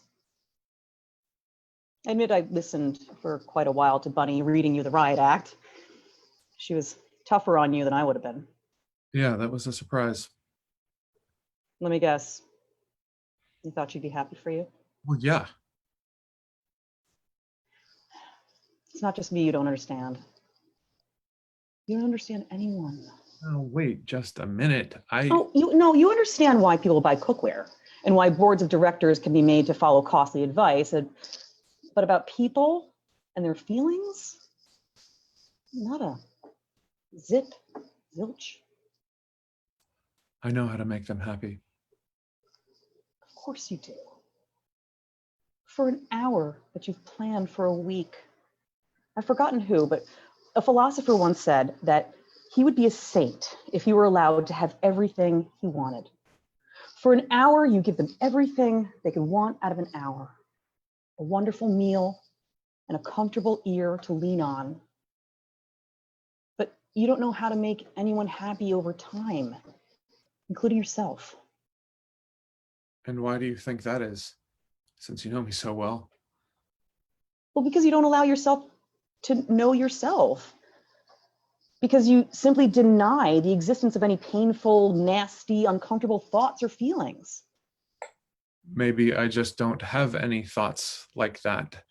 At least not in my personal life. I mean, I get mad at the government and bursitis and lazy VPs, but I love you and the kids and my friends. See, I know you really believe that. But if you'd read all the books on the male psyche I have, you might have a clue that you have them. You just repress them. I would think that would be a good thing. I know you would. But what you don't get is that our emotions tell us who we are. If I'm mad at you at this moment, that's who I am at this moment. Then if I know that's how I feel, I can stop to examine that. Am I entitled to be mad, or am I just looking for opportunity to blow off a little steam? Oh, yeah. You did a lot of examining. I admit that when we were first married, I didn't get that sometimes I was just blowing off a little steam. But sometimes I was entitled. That's what Norma's books taught me. You've never read any of them, have you? Well, I have. But whenever I am upset about something, you just put it all in this same box. Because for you, the expression of negative emotion means that one isn't being logical or sane. Because that's what you've been doing to yourself since you were little. If you're right, why on earth would I do something like that? I blame your mother. My mother? Yeah, you know. Sweet old, if you can't say something nice about a person, don't say anything at all. Old, now you're just being emotional. I won't listen to you when you're like that. That's not fair. And that little laugh she habitually tried to use to take the curse off all the subtle, snide little insults she dished out to me and the kids on a regular basis. Not as a criticism, mind you, as advice. She had a nice laugh. And boy, did we get to hear it a lot. The kids called it her just kidding laugh. Why haven't you said any of this before? I have 100 times. I stopped because I realized you were never going to take my side against your mother because you couldn't take your own side with her. I gave up because I realized you had internalized that laugh. Oh, you don't laugh out loud. If you laugh like that, I'd shoot you. I just realized one day, whenever I got angry and you put on that little smile, it was just your version of that little laugh. And you were saying that you'd wait until I was rational again. I just gave up, like your father. I don't know what you're talking about. Oh, please. You watched her do it to him. Whenever she was in the room, he was a silent man, but get him alone in his workroom and bring him a beer, and he was smart and funny. He talked a lot. Not to me. Of course not. He got that you were just like her. He wasn't well-mannered. He laughed too loud. He smoked. He told off-color jokes. Those were just part of his personality. But if he did any of that in her presence, she'd laugh that little laugh and say, oh, no, I don't want to do that. It's beneath you. And what she meant was, it's beneath me. So over the years, I just saw him grow silent, except in that workroom. You're implying he built that workroom in order to get away from Mother? You bet your ass I am. Laura. No. After today, I don't have to go to my gallery so I can be myself. If I feel like smoking in this house or cursing or telling off-color jokes, I'm going to do it. After today, you are no longer officially the good one. I may not be the good one, but I am no longer the bad one. The hell are you talking about? Oh, don't play dumb. You know that in every couple, there's someone whom we all silently label the good one. The poor put upon one who tries so hard to just ignore the bad behavior of the bad one. Name one. Okay, Rob, bad one. Rachel, good one. Andy, bad. Bunny, good. What about Jake and Norma? Well, it goes back and forth, but right now, Jake, bad. Norma, good. Why? Never mind. Aha! You just realized I'm right. You do it too, even more than the rest of us. What do you mean? Because since you were a little boy, you have been at great pains to be the good one. Mama's good little boy. No, wait. Not the good one, the nice one. That's what she'd always say. What a nice boy you are. Not good, nice. Most people can't tell the difference, but as Little Red Riding Hood says, nice is different than good. The rest of us poor schmucks are trying so hard to be good, and a lot of times we fail because we know we are imperfect and we are less judgmental. Not unjudgmental, just less. So now I'm the bad one. Got it, bucko. Weren't you listening to Bunny? I think she's angrier than I am. Yeah, she sounded really angry. I was surprised. Well, of course you were. You've never realized how much Bunny needed you to help her believe in the perfectibility of men. The what? As long as there was a guy like you, there was a hope that someday Andy could be that, or at least closer to that. You've just destroyed her faith in Santa Claus and the Tooth Fairy, and she is pissed. Well, that's her problem. Well, of course it is. All of our feelings are our own problems. Then why are you so mad at me? Oh, babe. I'm not mad at you. I mean, I was, but not any longer. I'm sad for you. And why is that? I'm not trying to be condescending. You've just made yourself entirely alone. I'm angry that you had no clue that that would be the result of your actions. What do you mean alone? Well, clearly you didn't trust me to be with you. Did you tell the kids? No, didn't think so. Never occurred to you. Do you think that they're going to welcome this news? Bunny's abandoned ship. The guys have just been told that they're so unimportant to you that you're leaving them without a thought for how they'd feel. How they'd feel? Wait, okay, let me rephrase that. Andy's in hog heaven. Now that you've peed on your shoes, he's no longer such a clown. His stock has just gone up with everyone, but no one more than Bunny. Now, Jake, he's really angry. He is? Why? You're his best friend. He thought he was your BFF too. Now he knows he's not even on your radar. What about the kids? The kids are different. They'll always love you, but they are not going to like you for a while for destroying their ideal home. They have such great memories of you when they were little, but they're conscious of the fact that you've been sort of distancing yourself from them for the last few years. Yeah, I know you've done that, so their leaving wouldn't hurt so much, but they don't know that. Okay. That's enough. I have been trashed 6 ways from Sunday. I'm a bad friend, a terrible husband. I've got my dead mother's laugh. I'm a distant dad. I don't know my father, so he'll probably take your side too.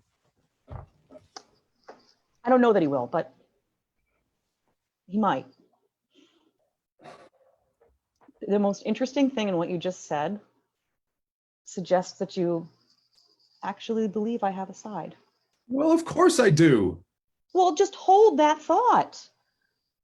The others are probably out of snacks. The salmon doesn't look like we're going to get to it, so I'm going to go inside and give them dessert. I'll be back in a little. Do you want me to help? Not really. And I don't think you really want to face all of them at just this time. Blackout. Lights up on low in the kitchen. All of the liquor's been removed, ostensibly taken into the other room. A large coffee maker is now on the counter with some additional cups and saucers. The empty snack tray has been returned to the snack table. Lights shift up on Larry, whose large martini has been considerably diminished. His legs are stretched out and he's balancing his glass on his belly. This is the most slack we've seen his posture all night. Can you stand some company? You want your turn to chew me a new one too? No, I just came to see how you are. Fine. Great. Stupendous. I haven't a clue. So, some birthday surprise. Yeah, I guess I won't be wanting any happy returns of this one. Well, it's another 10 years until you get the next one ending in a 0. What is it worth? What is it with everyone in this ending in 0 thing? Oh, come on, Larry. I don't believe that you have never been affected by the calendar turning from a 9 to 0. 20, bing, you're an adult. 30, time to get really serious about the future. 40, middle-aged, where did it all go? 50, who the hell am I? Well, since you put it that way, I guess you're right. But I've been thinking about starting a new life for a long time. Of course. You can feel 50 creeping up from a long way. You too? Oh, yeah. And I'm only 47. But it's different for women. In what way? The difference is menopause. Menopause. And with it comes hot flashes, night sweats, emotional swings that make PMS seem like a tiptoe through the tulips. And sometimes it goes on for years. I remember when I was about 14, my father called me into his office, the bathroom, and shut the door. He had this really serious look on his face and he said, "You know, your mother has been a little difficult lately." And I thought, yeah, you mean she's been a bitch? But I just said, yeah. And he said, "It's just the change. In a while, it'll be okay." And for the next 2 years, I tried hard to be nice and sympathetic. And the nicer I was, the angrier she got. She cried, she threw things, I mean, expensive things. And then one day, a year before graduation, it was over. She started dyeing her hair and learning flower arranging. She got a job at Flower Power. Lost 20 pounds, got a new wardrobe, and suddenly she was nicer than I ever remembered her. Why? When my mother went through the change, that's what my father called it too. She just got gray and gained weight and started going to church a lot more. And I don't recall her being any nicer. Well, I was lucky. The change hits women in 2 ways. Your mother's way apparently was the, "I can no longer have babies. I'm no longer a woman. The next step is death." My mom's was, "I can't have any more babies. My babies are grown. The house is good enough for Dan, and there's always hungry man in the microwave. My life can finally be about me." Actually, I'm even luckier than Mom. How's that? Well, now there are all kinds of female supermodels and actresses who have clearly reached that age and are still funny and sexy and filled with life and hope. What's the name of that woman who was the flying nun? Sally Field. Yeah, Sally Field. Do you remember the clip from her accepting the Oscar for some movie and saying to all the people in the audience that voted for her, "You like me, you really like me"? Yeah, I guess. But what's your point? Well, she was clearly a woman who had not yet gone through the change. How do you know? Well, she was evidently still outwardly actualized. She needed the approval of others for her to feel okay about herself. And now she doesn't? Don't be silly. She's done a commercial about having osteoporosis, an old woman's problem, a Crohn's problem. She's admitting she's in her cronage and she just needs a pill once a month. And in the commercial, she's running around playing with some kids, ostensibly her grandchildren. And if you squint a little, she's still the flying nun. Cronage? It's how some cultures think about women after menopause. But cultures differ in how they think about them. Some of them think of them as wise women. In other cultures, they're to be avoided and mocked. Baggy clothes, baggy skin, walkers, chasing the kids off the lawn. And the truth is, we become what the culture lets us become. And 50 years ago, women's only worth was to have and raise babies and be a good lay. Now women work and have gym memberships and can be cougars and marry Ashton Kutcher. And has Laura... Of course. Laura's a flying crone. What? She's self-actualized. She no longer needs you or anyone besides herself to tell her that she's okay. Yeah. So what's your point? You counted on her to follow you if you made this move because she always did it in the past. And she followed you then because she had to. Now she doesn't need to follow you to be a good woman or wife or a good mother. Especially not the way you've done this. Are you telling me she's not coming? She told you? She's decided? Of course not, you idiot.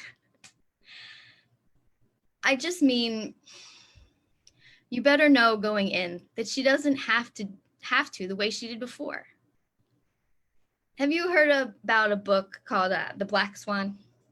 I didn't think so. It's too hard to explain. It's about the inevitability of the formerly impossible. Just because she always came with you before does not mean the odds are with you now. It's Black Swan time. I am so tired of people talking to me. I thought listening was your favorite thing. Not tonight. Of course not. At last, we're talking about you. And it's uncomfortable. We've always talked about me. Oh, no, we haven't. We've talked about your work, your kids, your recipes, but not you. Not on any real level. So why tonight are we only talking about me? Because you finally gave us permission. What? You sat there and told us that you had done something that for the women was the worst thing that a man could do.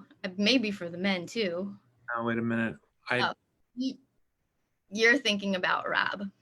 We all knew he was a cheat. Rachel knew he cheated. But you moved out on Laura in front of all of us and told us that she wasn't in on the secret.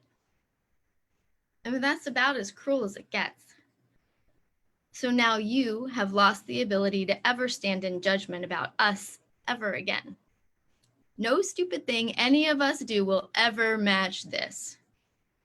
But you have also let us into who you are. Tonight we finally became friends. Now I am entirely lost. Do you know how intimacy is created? Intimacy is created through disclosures. The riskier the disclosure, the greater the bid for intimacy. But it's also a test.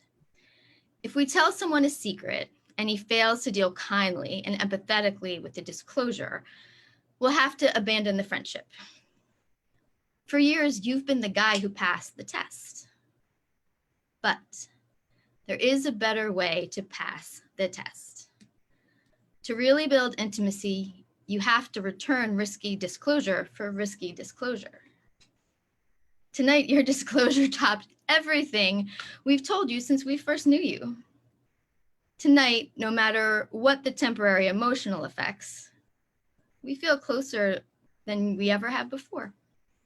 Not Laura. Oh, well, no, maybe not. You basically said that you were afraid to tell her to really let her be close, and she had earned that through 25 years of marriage. You know, whatever you plan to do, she deserved for you to tell her first. I know. I know you know. But you didn't expect the fallout. No, I didn't. So that's it. Wait. So what do I do now? I have no idea. Please, Norma, this is your friend. What do I do? I don't know what you want. Do you want her to come with you, or do you want her to keep loving you? These are two different conversations, and you can't plan them ahead like a sales campaign for a new stock pod. Oh, you should say that. What? Nothing. I was just thinking about something. I want her to come with me, and I want her to keep loving me. Okay, good to know. And it's possible that you can have both, and it's possible that you can have neither. But when you're finally alone tonight, you'll say something, and then she'll say something, or she'll say something, and then you'll say something. But whatever she says, really listen. And whatever you say, tell the truth. It's all the advice I can give. What do you mean, really listen? I mean, listen to her the way you've always listened to us. Listen to her as if you have become briefly one with her. I don't know what you mean. I mean, empathy. Oh, I know the confirmation of Sonia Sotomayor turned that into a nasty word, but you know who doesn't have empathy? I'll tell you who. Sociopaths, that's who. That's what allows them to be so charming. They have no empathy, so they never have any guilt, but there is someone else who lacks empathy. Who's that? A man with something to lose. Once upon a time, you listened to Laura the way you listened to us. And you told her things about yourself you had never told anyone. And then you started keeping score. If you let her know too much, it might give her a strategic advantage over you. So you started treating her like a competitor. You started holding things back, fears, worries, little failures. And because you didn't tell her, you started keeping those things from yourself. And here you are. How do you know? I've watched you. And it's my expertise. Andy comes through the kitchen and out onto the patio. He's carrying the Porsche and the controller for it.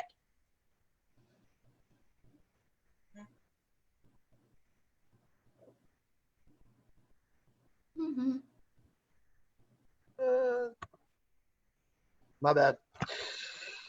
Hey, Norma. Jakey's ready to go. He sent me to give you the giddy up. Those were her exact words. Nah, I said I was coming this way, and he said to ask if you were ready to go. Okay. Now that sounds like Jake. She gets up and kisses Larry on the cheek. Good luck.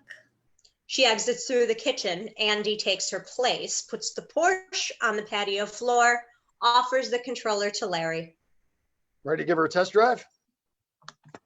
Not really in the mood, Andy. Didn't think so. But I bet it would cheer you up, however briefly. All right. Do you mind if I try it out? I've never had one of these, and I'm having a hard time leaving without seeing her go. Be my guest. In fact, take it home with you. It's not really my kind of thing. You can't knock it until you've tried it. That's what my mom said about spinach. Well, I still don't eat spinach. As he has been speaking, he has been trying out the controller with short bursts, back, forward, circles, etc. He continues playing on and off until the conversation is well established. Larry. Yeah, I know. What am I really doing here? I mean, I'm not one of your groupies. You know, I'm not one of those people who come to visit the wizard. I don't know what you're talking about. Oh, come on. Look, you are many, many things. Most of them mysterious, but dense you aren't. Okay? I mean, why do you always plan a meal that keeps you in the kitchen through the cocktail hour? I mean, we'll all come in one by one to greet you, and you get our favorite tipple. Okay? If you're alone, the first one in stays, and everyone else waits their turn. You know, wonder how much Laura enjoys being your receptionist. Except for me. I don't come back until you ring the dinner bell. You ever wondered about that? Not really. I don't think so. You're a really good active listener, but you don't really see people. I, on the other hand, look and listen. Well, good for you. Larry, do you think it's because I don't like you? Or because I think you don't like me? I've never really thought about it. Well, that's not the reason. It's because I don't need what you're selling. At least not during cocktail hour. I like talking to Laura and Norma. Even Bunny is occasionally entertaining during the cocktail hour. During dinner, she tries too hard. I love your cooking and the dinner conversations. So just like you, I organize my time here to my advantage. Okay. Why does everyone think they know more about me than I do? I told you you're mysterious. I mean, we all think about you a lot, especially in the 3 or 4 days before your dinners. You all think about me? Why? I don't spend my time thinking about you. No offense, I just don't. Yeah, but I'm not a mystery. Everybody thinks they know who old Andy is. They all think something different, but they all think they know me. So, nothing to think about. I am no more mysterious than you are. Oh, come on. All any of us know about you is your resume. Right? I mean, well, I assume that Laura knows you better than you know yourself, but she's like your PR person. She sells you the way I sell cars. You never have to talk about the awards you receive or the innovations you've made. You're one of her prime topics of conversation, but no dings. All right. Can you abandon the car analogy? I think you've pushed it about as far as it will go. What are you really trying to say? Then I know nothing about you. Nada, zip, zilch, bupkis, nothing. So I don't know anything bad about you.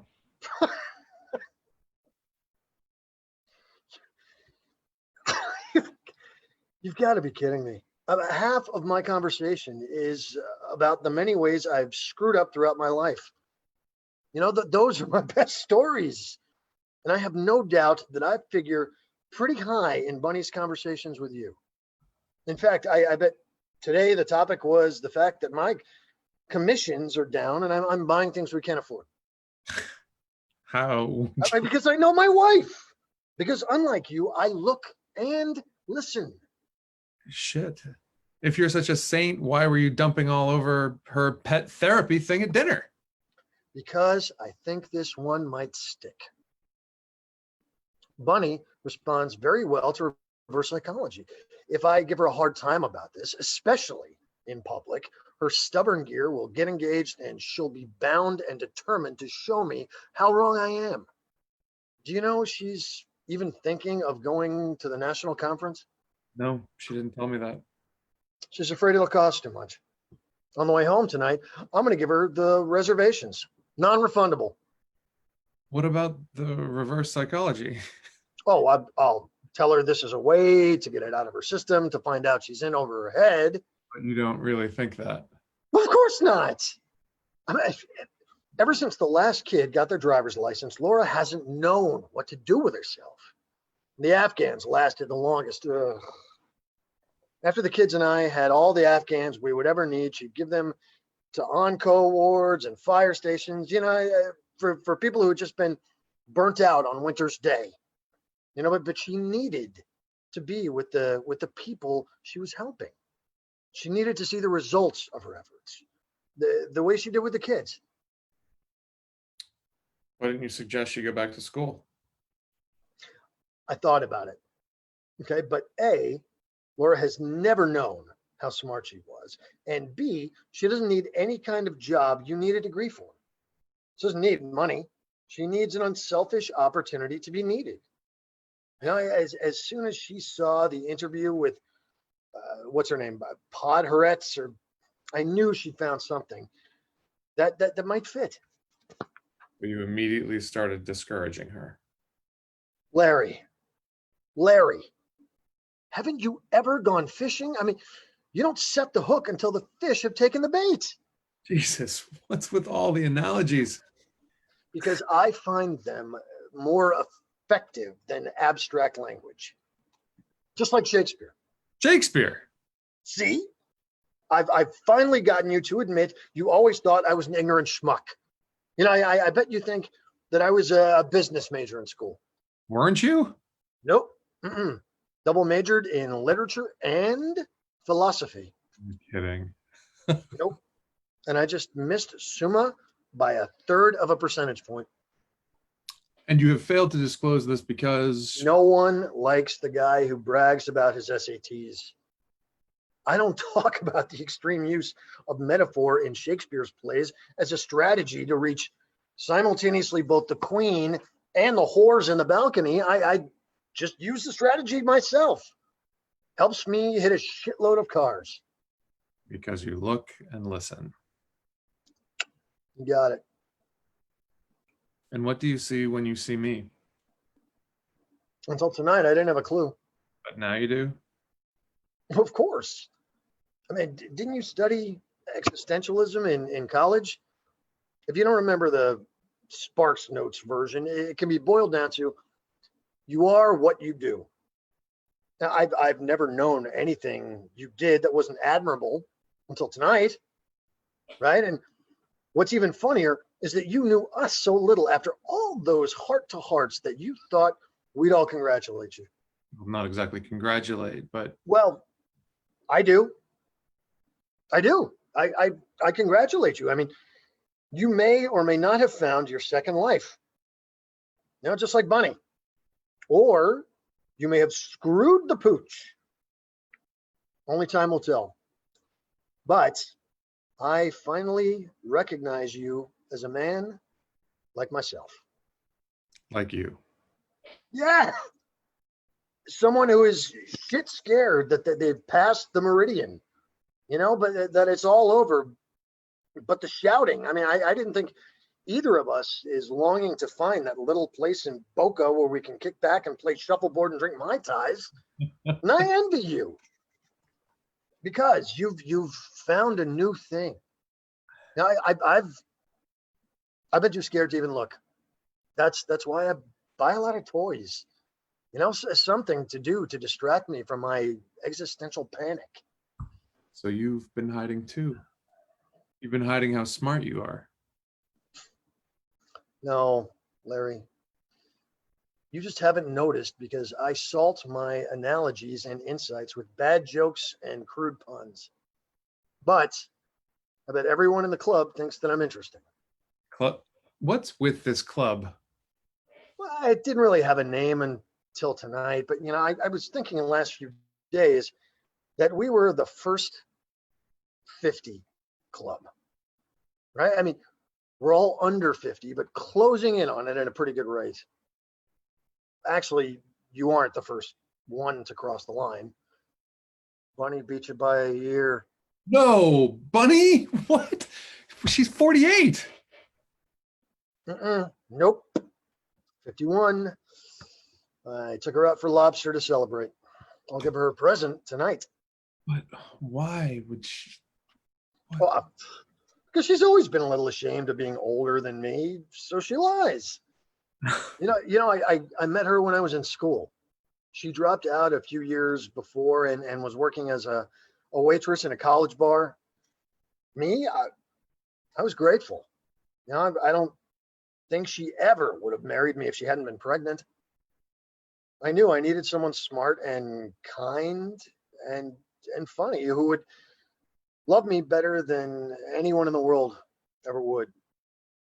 She was that, and she is that, and she'll always be that. And now she has a shot at being really happy again. You know, if she wants to train therapy dogs, I'll buy her the kennel. I'll grouse all the time. I'm helping her to put up fencing. Well, that's it. I'm going to take Bunny home and console her and make love to her. Now that the martinis have worn off, I think she'll enjoy it. Okay, too much information. Oh, no, it's not. Jake will probably do the same thing now that you've fucked up so good that he's got his own balls back. Jesus, men are so screwed up. Maybe when we're really old and can't get it up except with the help of the little blue pill, we'll become wise enough to see the world the way women do. Then we'll all come and live with you at the B&B and sit on the porch, whittling and spitting and saying wise things. Here you go. Play with it. Don't play with it. I don't care. I don't think I need any more toys. Thanks. Thanks for a really good evening. Larry doesn't respond or even look after him. Once he's gone through the kitchen, Larry idly begins to play with it, sending it back and forth, and eventually around and around in circles. This goes on for a couple of minutes. Finally, he stops it, puts the car and the controller on the side table, and puts his head in his hands. Another considerable while passes. Laura finally comes through the house to the patio. Later, we will hear the distant sound of 2 cars starting up and leaving. She sits next to him in silence for a little while. Larry, Just don't. I can't take any more right now. I was just going to suggest we go to bed. We're tired. We can talk in the morning. Let's leave the dishes. I'll do them tomorrow. Yes, I know the rule. But another 8 hours will do nothing to make the risotto harder to deal with. And the rest is a breeze. Let's go to bed. I assume I'll be in the guest room. Why on earth would you think that? I'm not into 40s movie farce. When have I ever thrown you a pillow and a blanket and ordered you to sleep on a couch? Mind you, there have been times I've been tempted. So I guess this is you demonstrating how reasonable you have become without my noticing? No. I don't see what can be gained by our sleeping apart. I know it's always easier for me to sleep when I'm warming my backside against yours. How about you? Not recently. Oh, no. You've had a lot on your mind. But now that the secret's out, I dare say you'll find it a little easier. Yeah. Why not? There's something I still haven't told you. Oh. And you're ready to tell me now that we're alone. Should I call the others back? No, this isn't something I want them to know. It's not something I ever wanted you to know. Just say it. I didn't quit my job. I was fired. Well, not exactly fired, let go. Released from my contract. Thrown out of the plane with the golden parachute. Well, silver anyway. It's not that big a company, but I still had a couple of years left on my contract. That's why I could afford the down payment on the house without touching savings. Huh. There it finally is. The river turns, the last shoe drops. Why? What? Whoa. Why? Why? The new line. What about it? It was a mistake. Too high end. It's not selling because I can't compete with the established brands. In 12 years, you made one mistake and they let you go? Not just that. I think while I was fighting for it, they started to realize I wasn't really happy being CEO of a mid-range company with a mid-range line. Maybe they finally learned that I cook with the competition and not even really high-end competition. Well, I'm still not sure why. They're not really wrong. I'm so sick of constant strategizing and finagling for a tiny fraction of new market share. I just stopped caring a long time ago. I didn't stop doing a good job. I stopped doing a great job. That was the turn. This is the river. What? So you've finally gone all in. Oh, I'm sorry, you don't play online poker. Texas Hold'em, the turn, the river. This is where you go all in. You put all the chips on the table. And I'm supposed to go all in. And then you flip out your hole cards and you've got 3 aces and you won. What the fuck are you talking about? I'm sorry. Let me translate. You're planning to tell me, but only if forced to, that you've been let go. And knowing me so well, you figure that my immediate response would be to apologize for not understanding, for being such a bitch. And then I console you with a drink or food or sex and start packing up our lives to leave for Cape Cod. Right? Right? No answer. Not surprised. See, here are my whole cards. They let you go from a really high paying job that you found boring. Well, boo-hoo-hoo. What? You thought you were entitled to a life of anything you want. Well, join the world, son. I'm glad they fired your ass. You deserved it. And about Cape Cod, go with my blessing. Wouldn't think of stopping you. Don't let the door hit you on the way out. Oh, I forgot. I already knew. Mrs. Prentice, good secretary that she is, called me while you were still with the board. Laura? Well, finally, you finally seen me. You finally heard me. Hallelujah, I'm out of the box. Why didn't you tell me? Why didn't I tell you? I wanted to let you tell me yourself. I guess I haven't been seeing you. I don't recognize this woman. I got news for you, Larry. I've become this woman over time for the last 20 years, while you have been becoming this man. Becoming what man, for Christ's sake? I am so fucking tired of all of you telling me who I am. What gives them the right? What gives you the right? Our investment. What investment? Our investment in you. Our time, our thoughts, our caring. All the time you were thinking about the menu, we were thinking about you. See, you're one of those people who think love is a feeling. Well, isn't it? That's how I know I love you. I feel it. I feel it. God damn it. I've never stopped loving you. No, you've never stopped loving the woman you married. But you haven't noticed I'm not that woman anymore. And I've stayed with you because I love the man I married, than you were for a long time. And I kept hoping that you would remember who you are and become a grown-up version of that man. I still hope so. I love the father of my children.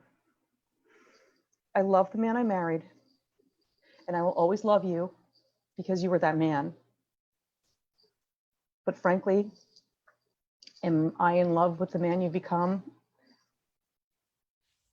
Not so much. This is it. This is the argument I was trying to avoid because I was afraid, not of your anger, but of your ability to persuade me that I was wrong. I'm pretty persuasive in a boardroom, but not in our house. I don't play the relationship game as well as you do, or as good as any woman. You've been doing this all your life. You can talk the language of feelings and relationship until you talk us into the ground. No, that is such bullshit. This is the same argument that men made 200 years ago. Don't let blacks or women learn to read. They may figure out how to beat us at our own game. Well, I got news for you.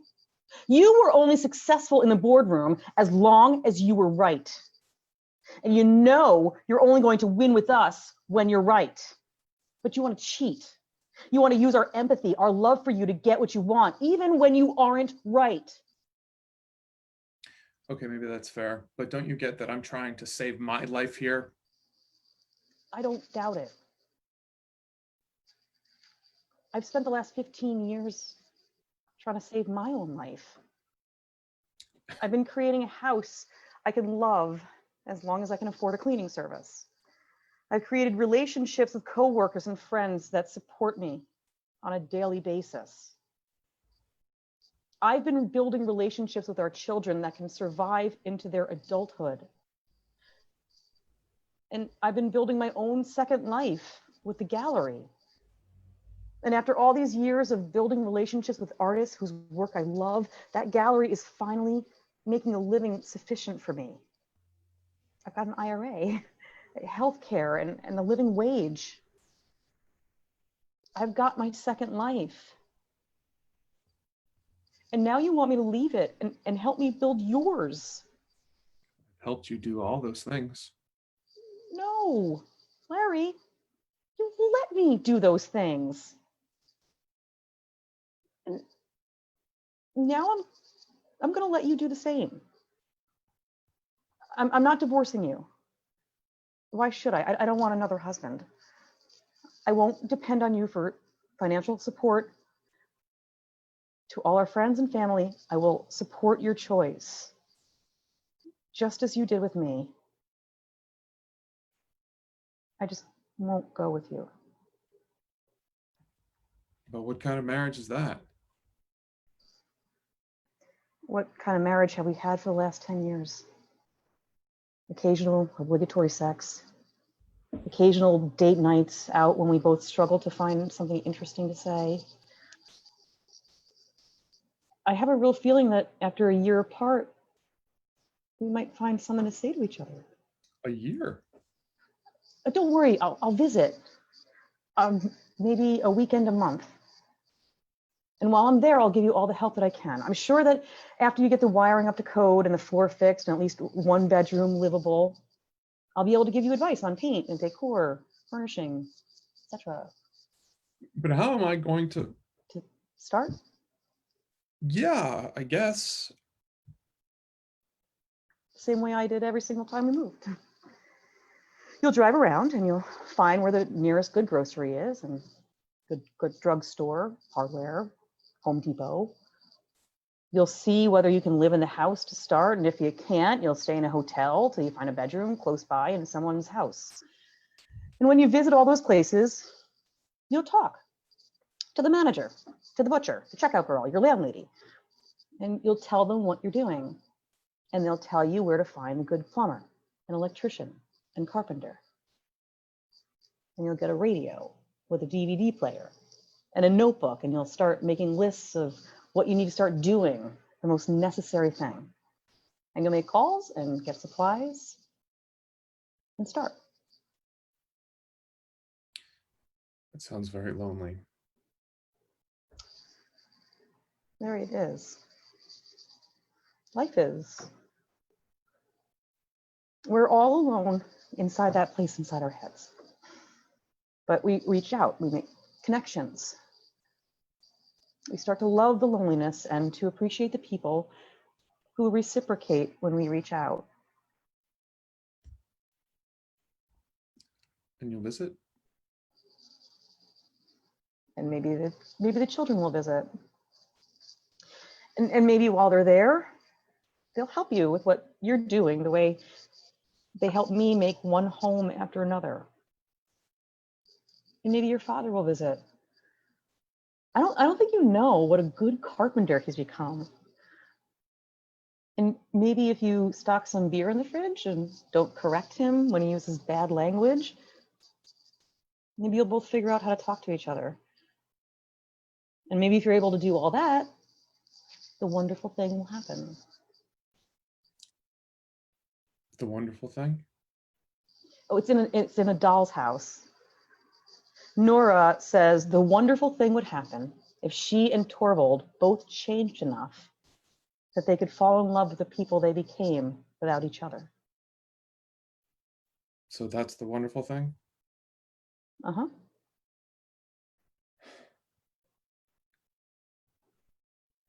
So it really is okay if I go? More than okay. And you aren't angry at me? Less so than I have been in years. Perhaps not at all. Come on, Larry. Let's go to bed and celebrate. And tomorrow you can start making lists and packing. I'm hungry. Come on. I'll scramble some eggs and warm up the bread you have ready in the oven. And while you wait, you can have a piece of birthday cake. She offers him her hand. He takes it, and they start into the kitchen as the lights fade. The end.